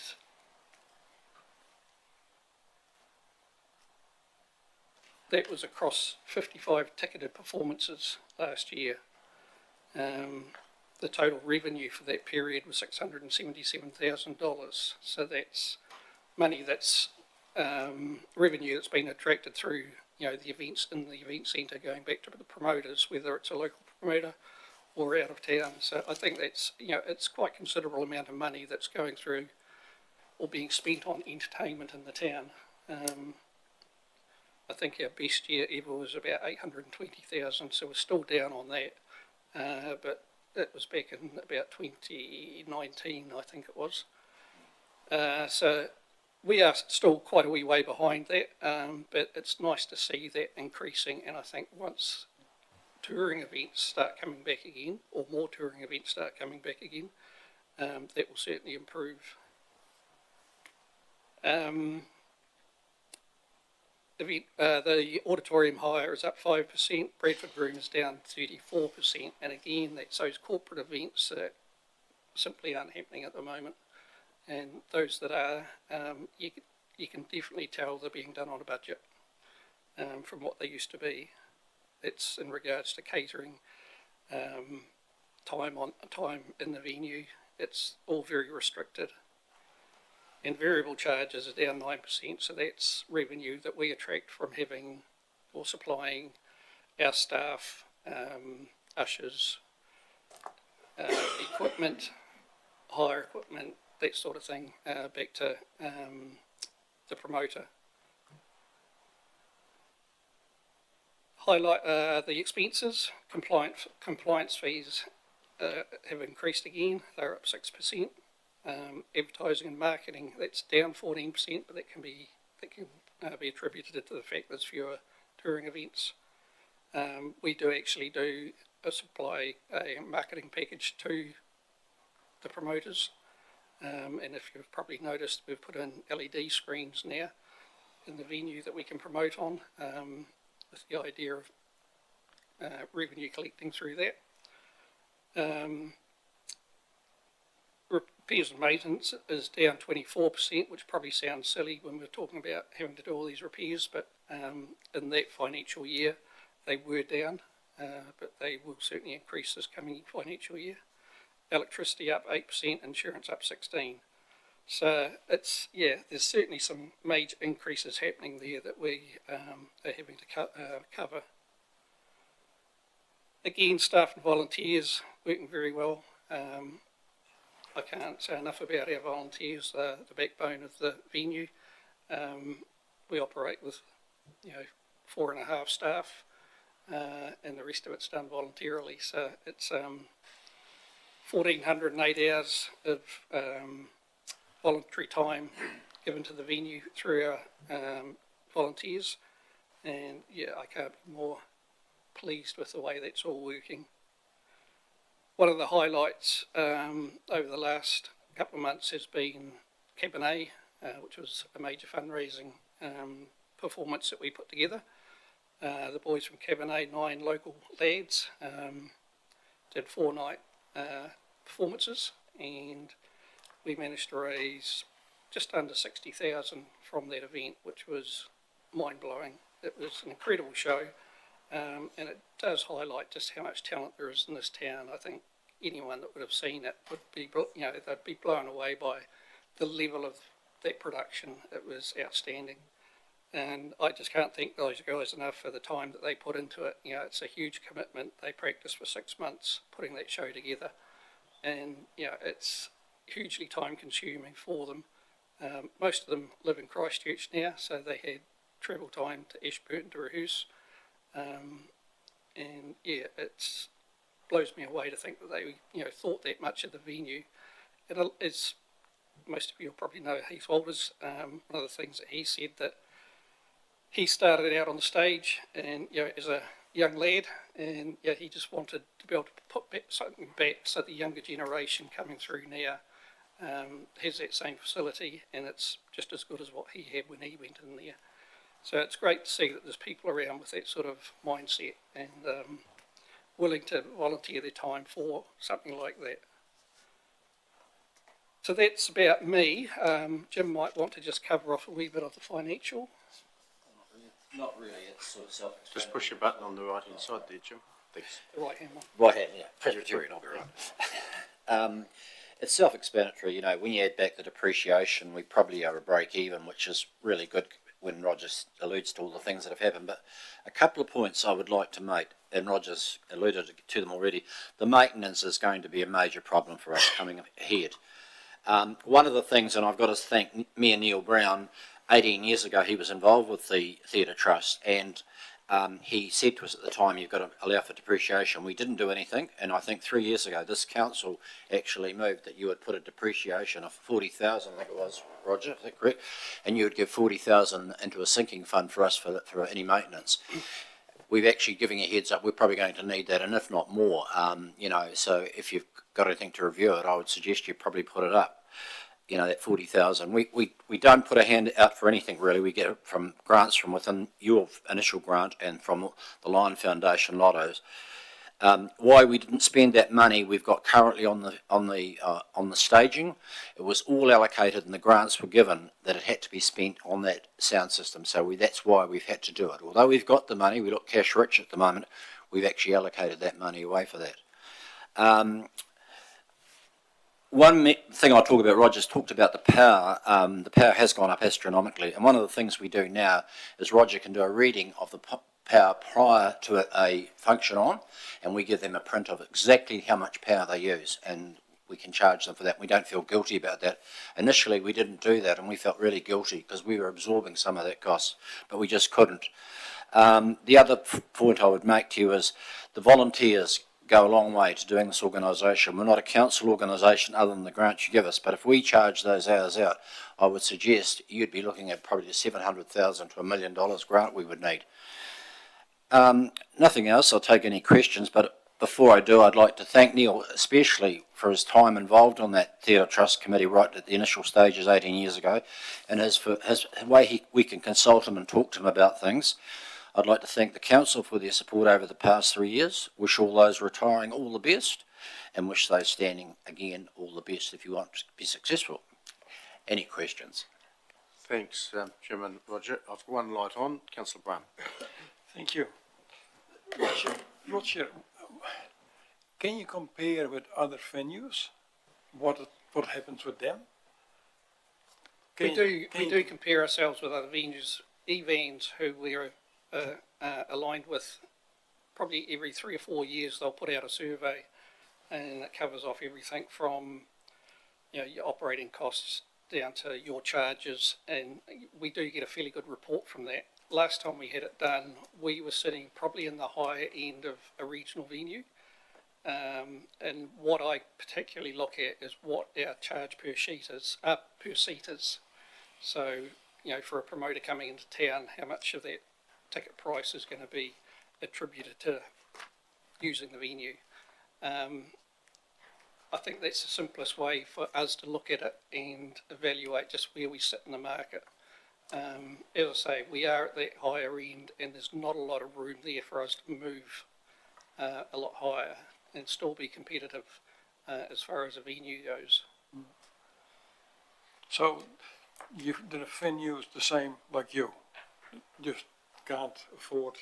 Yeah, as I say, like comparing the seats, or comparing back to a seat number. You can look at it from whether you're a 900 seat venue or a 500 seat venue, and you can get a fairly good indication from that where you sit in the market. At the end of the day, a promoter's looking at profit, and he's only got 500 seats to sell. What am I going to, what's it going to cost me per seat to hire the venue? Councillor Todd. Thank you. The PA system that you're buying is a new one. Is my memory correct that when we first built the venue, the PA system was second hand that we bought? It was. So you've never had a new one anyway? No. Yeah. And that is my biggest worry, that one day it just won't go. And if we've got a promoter coming through, what do we do? If the speakers aren't working, I've basically got to cancel the event, which isn't a good look. It's one of those things where I think we're obliged to make it happen. Yeah. Cool. Another thing you haven't mentioned is your pigeon problem. Is that you still got it? Yes. The pigeons? Yeah, they are becoming a major concern, and I alluded to the fact that there's going to be some costly repairs coming up with the heating plant. We did have an issue a couple of weeks ago. We found that they'd got into the ducting units, and of course the big fans come on and you've got a mess. So we've had to pull the whole, for the back plant, we've had to pull all that apart and clean it out. And it was a perished, there's a big O-ring that goes around it to stop the vibration through the ducting. That had perished, and they'd managed to get down into the ducting from there.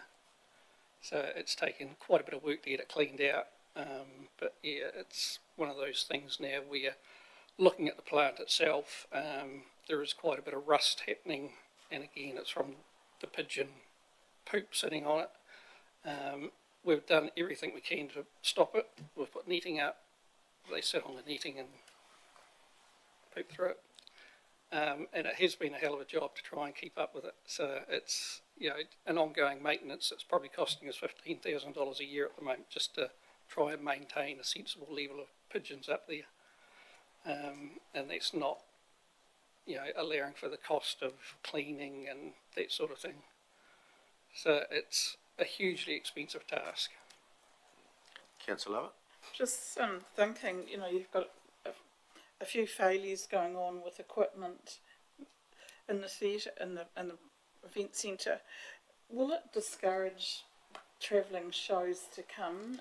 You know, if they get wind, or you know, can you still you know, have that security that it is up to performance levels, or when do you slide under that level? I think where we're sitting at the moment, we're probably okay, especially now that we are, you know, replacing the sound system. I think where we fail is keeping up with that digital technology, because a lot of what travels into the with the promoters now is digital. We need to have the systems in place that allows their system to talk to ours and vice versa. We are quite a wee way behind as far as that goes. We only operate on Cat 5 cabling, and most technology now operates on Cat 6. So there's even that, you know, that smaller infrastructure type item is one of the things that we will upgrade at the same time as we do the sound system, simply because the sound system needs it to be able to operate properly. So, you know, we are a long way behind when it comes to that sort of thing, and it will affect, you know, a promoter coming in with that higher end equipment. If it's not going to work, they won't come back. Right. And is the next question is just the economic times at the moment. Do you think that's having a big effect on people coming to productions, or locals trying to have, you know, make things? I think it has. Ticket sales are definitely down. I think it's about 2,000, I think, fewer tickets sold this last financial year, which doesn't sound a lot, but it's quite considerable in a 500-seat venue. And yeah, it is quite, like, even the events that we'd normally expect to be selling, like we have regulars now, and just, you know, for example, the Celtic series of events that come through, they used to sell out. I think the last one they did was down to about 73% or something like that. So there has been a considerable drop, and it's probably understandable. People will look at it now and they'll think, I saw that last year, I don't need to see it this year. Whereas in the past, oh yeah, I want to see that again.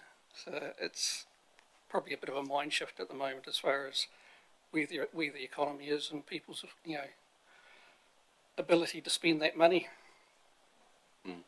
It'd be fair to say, I suppose, we've sweated the asset over the 17, 18 years that the building's been there, and it's starting to, it really is starting to hit home now that your technology is wearing out, and as in the carpet and the paint and whatever, because it hasn't had a paint on the inside since it was built, I don't think, and that needs to be done. We did something in the annual plan last year, long-term plan, sorry, of the 40k a year. I think it's 40k here, which is a step, but you're signalling to us that that might not be enough, especially with the air conditioning units, which are now obviously 17 years old, and we have air conditioning units in our facilities, and they never got anywhere near 17 years old before we had to replace them, and they gave up. So you're very well informing us to signal that there's expenses coming up and you can't afford them, and if the community wants the building to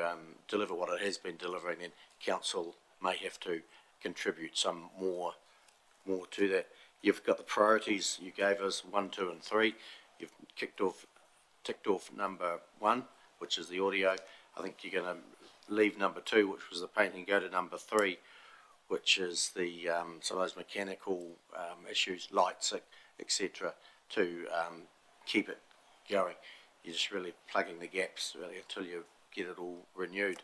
So I think councillors, the next annual plan, you're probably going to get a request for some more monies, if not the annual plan, the long-term plan, so which you'll need to consider very carefully to keep the facility where it needs to be. And I think 18 years ago that building was built for about $6 million, I think. Yes. About eight.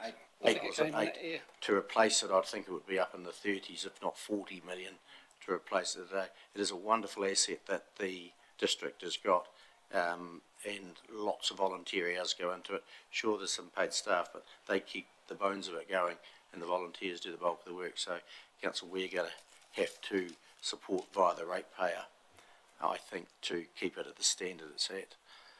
So, any further questions, Jim? Interesting, Roger might allude to the fact that the Timaru have been up talking to Roger a lot to see how our model works. So, you know, it's just a thought, it does work very well. Yeah, and Timaru's upgrading their, trying to, it's in the 50s or 60 millions, I think. Yeah, and struggling to get support. So, if there's any further questions, if not, thank you for your report. Well done. Thank you very Keep up the good much. work. Thanks. Councillors, next up we have Sport Mid Canterbury. Just outside, they'll come in.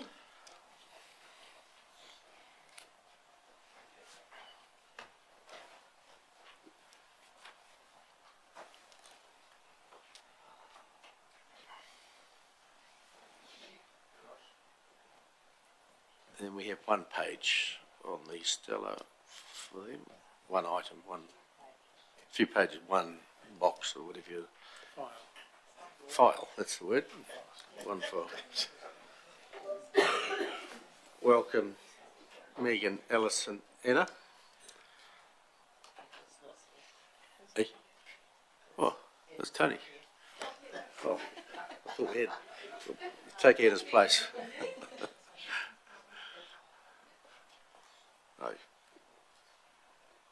It's Anna and Alison. Yeah. There. Getting there. Megan. Yeah. Welcome, ladies. Your name might actually say Liz, so.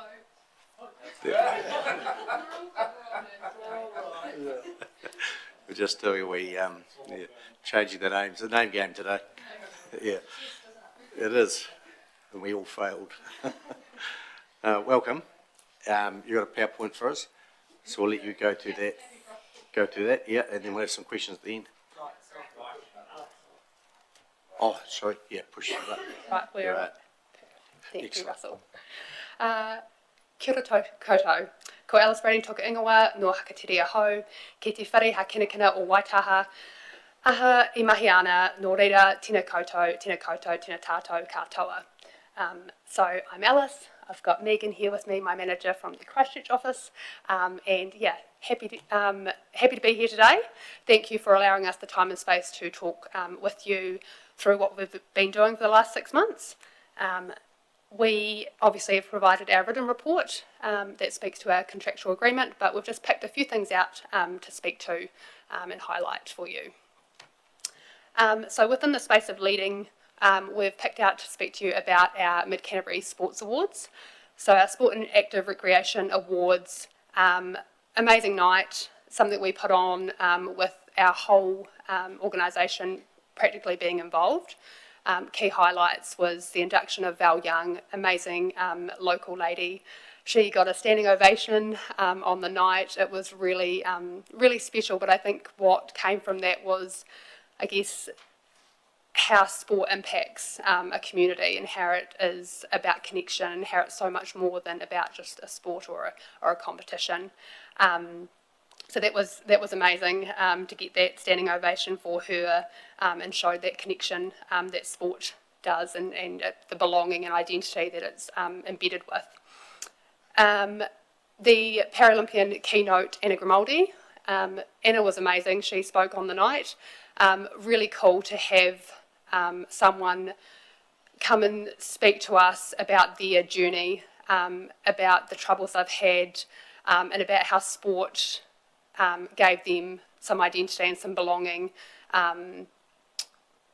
Yeah, she was incredible and inspiring, and it was really a privilege for us to be able to give her the platform that spoke to the importance of having all athletes celebrated, recognised, and that they're all deserving, and that we want to see more of that in our community. 94% of attendees rated the event a 4 or 5 stars. Really awesome feedback came from this awards. Quote there, one of the best events I'd experienced. We had really, really awesome feedback on the categories that were celebrated and the evening as a whole. Something different we did this year was some dedicated sponsor videos. So we have 4 of our sponsors. We had our comms team from our Christchurch office come down and shoot some videos with them to promote them as an organisation, their businesses, and just showcase why they think they're involved and invested in the sports awards. And then lastly, just a note on our investment. So this isn't a moneymaker, it's something that we value each year putting into these awards. It takes a lot of our organisation to get behind it, and it's not only a financial investment, but it's also our staff time and expertise in the space. So another area we speak to is around enabling. Key highlight here was our student coaching clinic. So we had a workshop held at EA Network Centre earlier on in the year. We had 40 students from Ashburton College and Mount Hutt College come along. We had Serena, our sport development lead, come down to facilitate this and invited along our sports codes to be a part of the day as well. This clinic was a hands-on experience around what coaching is all about. It not only gave practical skills, but it also speaks to giving back. It speaks to volunteering. We want to make sport and volunteers sustainable within our community. So through having this clinic, we were able to provide, I guess, the resources, the capability build to encourage more student coaches to be capable, to want to come into these volunteering and coaching roles and give back to their community. We had increased coaching knowledge from a 3.4 to a 4.3. We also had an increased confidence rating to similar value. And what this has led to is the potential to do a extended coaching clinic for next year. We want to have Serena working with student coaches for a longer period of time. At this stage, what that looks like is a 9-month online and in-person clinic where she will connect with the students on a monthly basis, providing them resources, capability, teaching them the ins and outs about coaching, and then what we'll also do with that is connect them in with their sporting body and make sure that the codes are connected, make sure that our coaches who are sitting in the roles for year on year are connected with some student coaches so that passover does happen and we don't have our coaches leave and then no one to fill those boots.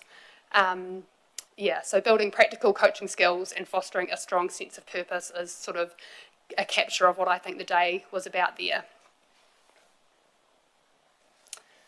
In the space of providing, just wanting to highlight the funding that we're able to provide.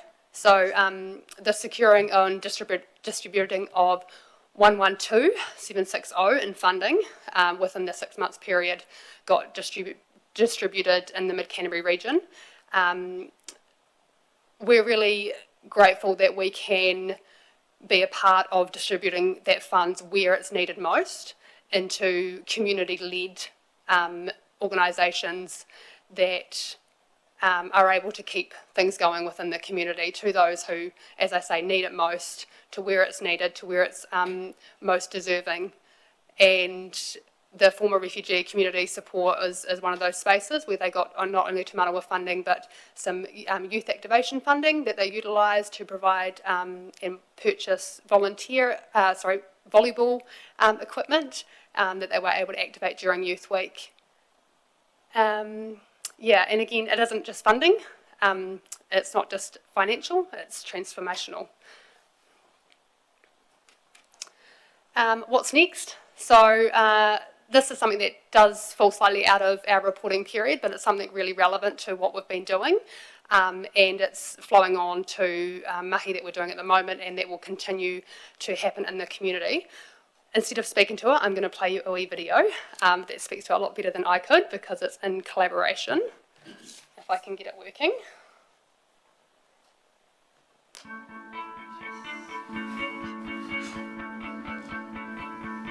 Mid Canterbury, sport is more than competition. It's about connection, growth and community. Whether you're a player, coach, supporter or volunteer, sideline behaviour matters. And that's why we're proud to launch the Keep It Positive community-wide sideline behaviour campaign. We We all have a part to play in creating safe, supportive sidelines. That means showing respect for officials, teammates and opponents and staying composed under pressure. It's about creating an environment where everyone feels welcomed, valued and safe. This campaign isn't just for one sport, it's a shared effort across multiple codes in our region. Together we're taking a united approach, one that brings clear and consistent expectations to the sideline, no matter the sport, no matter the setting. Across all codes, we're creating a culture where respect and encouragement are the norm, making sure everyone continues to enjoy sport. You might start to see our campaign sideline boards and messaging, but this is more than about words. It's about building a better sporting environment for everyone involved. Our goal is to share responsibility, support our volunteers and officials and create better experiences for our tamariki and rangatahi. Positive sideline behaviour uplifts us all, helping us feel respected, valued and more motivated to stay involved in sport at any level.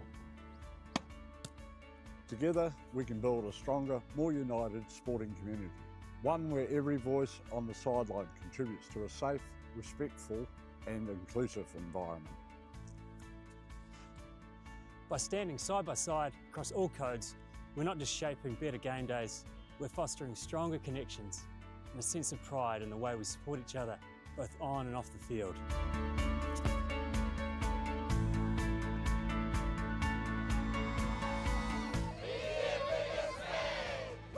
Encourage effort, applaud good play from both teams.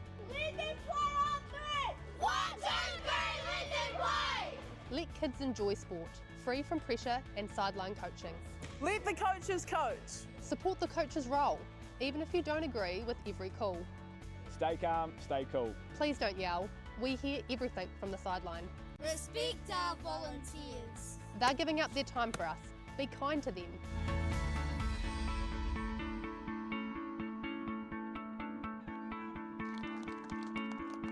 So next time you're at the game, keep it positive.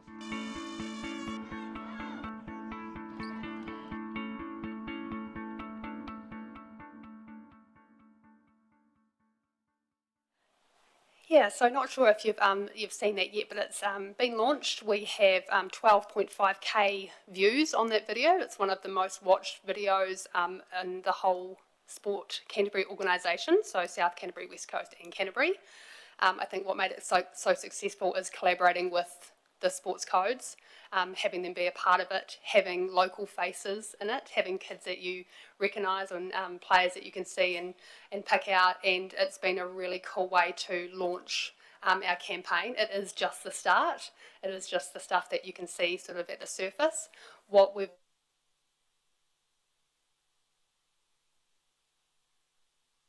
good. We've provided signage to the codes that are up on the board there to support them in this space. So sideboards, they got to choose the key messaging that they felt most relevant to their sports organisation. And then we're going to continue to support this initiative as we move forward and look into code of conduct, culture code, and what else, what other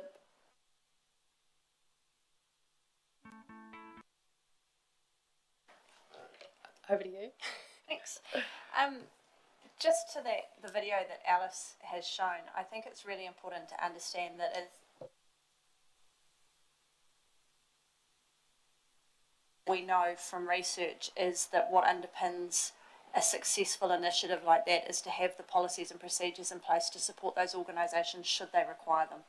And so the work that's happening behind the scenes with Alice and Serena and the sporting organisations is to ensure that they have policies and procedures in place to deal with poor behaviour, that they have codes of conduct, that they create culture codes so that they can articulate from the very beginning what is expected as a member of the sporting organisation. And the other part that's really important to us is the consistency of message across the community.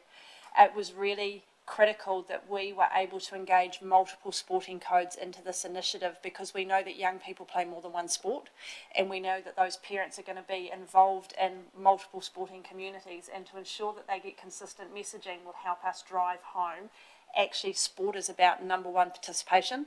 The main reason young people involve themselves in sport is to have fun and to be with their friends. And the more that we can reinforce that messaging through a cross-code collaboration, the more we can support young people to have a quality experience in sport and physical activity. And it links really nicely with Sport New Zealand's social return on investment study. So part of our role as Sport Canterbury is to provide advocacy and leadership to ensure ongoing investment and support into the play, active recreation and sports sector. Sport New Zealand recently commissioned a study on the return of investment into recreational physical activity in New Zealand, and what they found that the return on investment was 2.12. So basically for every dollar we spend on physical activity, we get a $2.12 return on that. And not only that, but the wellbeing outcomes are significantly greater when you take into consideration a decrease in days lost in terms of productivity due to an increase in health and wellbeing that's often associated with physical activity. So it's critically important that we're able to remain at the front face of advocacy and leadership in this space, because the benefits to the wider community are more than just having young people playing sport. Yeah, thank you. And I just thought it was an opportune time also to bring you up to speed with some things that have been happening at a national level over the last 6 months. And you're probably aware of a number of these things, but it's just nice to close the loop for you. You will be aware that the online casino gaming bill has been in front of Parliament and went out for submission from the community over the recent months. We've been really heavily involved in this, and while I'm not prepared to enter into a debate around the ethics of Class 4 gaming, I think it's really important to understand that pokies basically return in excess of $366 million to the communities on an annual basis. And the way that the legislation was written was risking all of that and the sustainability of a number of community initiatives, not just sport. And so we were really proud to be part of a collective agreement called the Community Sport Collective, headed by Martin Snedden, who was able to bring together a number of NSOs, National Sports Organisations, as well as regional sports trusts to support us in our advocacy to our communities to submit on this bill in its original reading. They've just gone through public written submissions, those closed. There was an opportunity for some people to submit in person to that. That's just happened. And what we're hearing on the grapevine is this collective approach to advocacy has proven to be somewhat successful. While the second reading of the bill isn't occurring until November, we are reasonably confident that by garnering the support of all of our communities, we may have been able to impact in a positive way the future of what this may look like for not just sport but for other community groups as well. You may recall at the back end of 2024 the government undertook an independent rapid review of sport on the back of the national government looking at all of its ministries, and while sport wasn't at that point in time part of a ministry, they were not immune to having a close eye looked at the operations of Sport New Zealand Group. The Sport New Zealand Group is both Sport New Zealand, which is the community aspect, and also High Performance Sport New Zealand, and all components of the Sport New Zealand Group were looked at through the rapid review. The findings of the rapid review were actually held back and released post-budget 2025, and the reason for that were there's some budget implications to Sport New Zealand, and they wanted to ensure that those were announced prior to the rapid review because they didn't want some mixed messaging. Fundamentally, the rapid review found that Sport New Zealand was in a really healthy position. They had no drastic concerns around the operation of Sport New Zealand, but they did make a couple of recommendations. The first recommendation was that somehow, for a number of years, Sport New Zealand managed to maintain not only a legislative function but also a funding function in the same organisation, which apparently you can't do. And so the recommendation has been that the legislative function of Sport New Zealand has been moved into the Ministry of Arts, Culture and Heritage. That's interesting for us, but what is positive out of that is that the policymakers who currently sit with Sport New Zealand will be moving into that ministry as well. So for a short period of time at least, there will be no intellectual property lost in terms of the policies associated with Sport New Zealand. And it will mean that Sport New Zealand can maintain its funding function, which is critically important to the delivery of sport, physical activity and recreation in our city, in our community. There was a budget announcement that on paper seemed quite significant. They noted that Sport New Zealand had achieved the budget cuts as per every other ministry that is aligned with central government. and that a total savings package over the next 4 years of in excess of $15 million was going to be found via a decrease or a cut of the Tū Manawa Fund, which sounded really, really scary. Tū Manawa, as you've heard, contributes in excess of $112,000 into the Mid Canterbury community to provide opportunities and activations to remove barriers that would otherwise stop young people from engaging in physical activity. Sport New Zealand understand the value of the Tū Manawa Activation Fund, and in fact I sat in a meeting yesterday with Sport New Zealand staff to talk about the evaluation of the first 4 years of the fund, and as a proof of concept, it couldn't have been any more successful. And as a result of that, Sport New Zealand have chosen to invest some of their lotteries funding into Tū Manawa to ensure that the budgets that every RST has been given through to the end of the current investment period, which is 27-28, will not be impacted. So we will continue to administer Tū Manawa as per the agreement we reached with Sport New Zealand 12 months ago, which is the start of our 4-year funding period. Just briefly, what you may not know is that 18 months ago, Sport New Zealand allocated some funding to the RST network, which was an opportunity for all 18 RSTs around the country to come together and to collaborate on pieces of work to improve efficiencies in the system. 17 of the 18 RSTs took up that opportunity, and the RST network, as it is now known, has been functioning for 18 months. We have a director. His name is Brent Eastwood. He used to be the CEO of Sport Northland, and there is a workforce. Now, Sport Canterbury have been really proactive in this space, and in that workforce, we're really fortunate that we have staff seconded into the network. Andrew Curry, who's our strategic communication lead, is seconded up on a day a week. Chloe Wilkinson, who used to be our EA, is seconded up on a 0.5 contract, and I'm seconded a day a week into the organisational capability continuous improvement work stream, which means that we've got a really good opportunity to influence up a way around opportunities to advocate, come together, collaborate, improve efficiencies, but we're getting the benefit of that into our workforce as well, which is really, really positive. And the final thing I just wanted to touch on is July of last year, the Sport Integrity Commission was stood up. The Sport Integrity Commission came about as the result of some crises that occurred within the sporting sector over previous years, and some findings as a result of independent reviews that stated there needed to be an independent body tasked with supporting the integrity of sport and physical activity and the sector as a whole. The Sport Integrity Commission has now been running for 12 months, and their biggest piece of work has been to establish the Sport Integrity Code. That code is now live, and they're working with national sports organisations to support them in the adoption of that code. Once a national sports organisation adopts the code, there will be a requirement that all of its members, regional sports organisations, also adopt the code, and that will flow down to their members who are technically clubs. The code is, the predominant focus of the code is participant protection, and it's ensuring that organisations have in place policies and procedures and strategies to deal with complaints, disputes, mediations, and actually ensure that they've got everything in place to hand on heart so they've protected their participants irrespective of age. And so we've been working with the Integrity Commission, and we're now starting to work with our regional sports organisations across our entire district to support them in preparing what is required to be successful once their national sporting organisation adopts the code. So again, just a few things that are happening at a national level that are impacting your community that we're supporting and advocating for on your behalf. Thank you for the opportunity to be here today. It's a pleasure, and appreciate this may be the last time that as a group we're all together, and I'd like to thank you for your ongoing support of us, Sport Canterbury, and for supporting the vision that we have for your community. Thank you, Megan. Councillors, questions of Alice or Megan? Councillor McMillan. Thank you.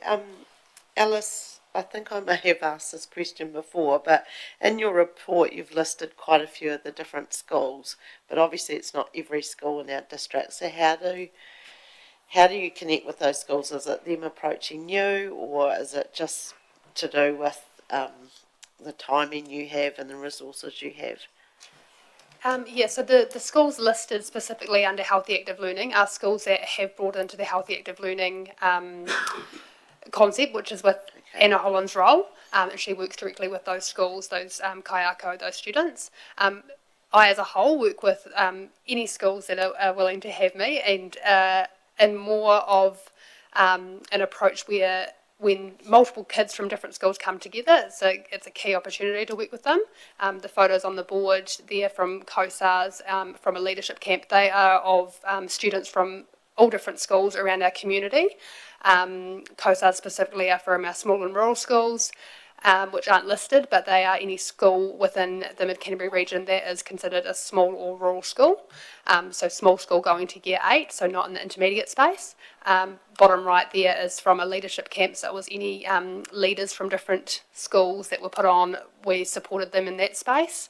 And then intermediate school in the middle there, going along and supporting their camp where they weren't able to financially enable a provider to come and facilitate activities for them.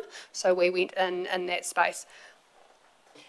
Just on the Healthy Active Learning piece, Healthy Active Learning is an initiative that is a partnership between Sport New Zealand and the Ministry of Education.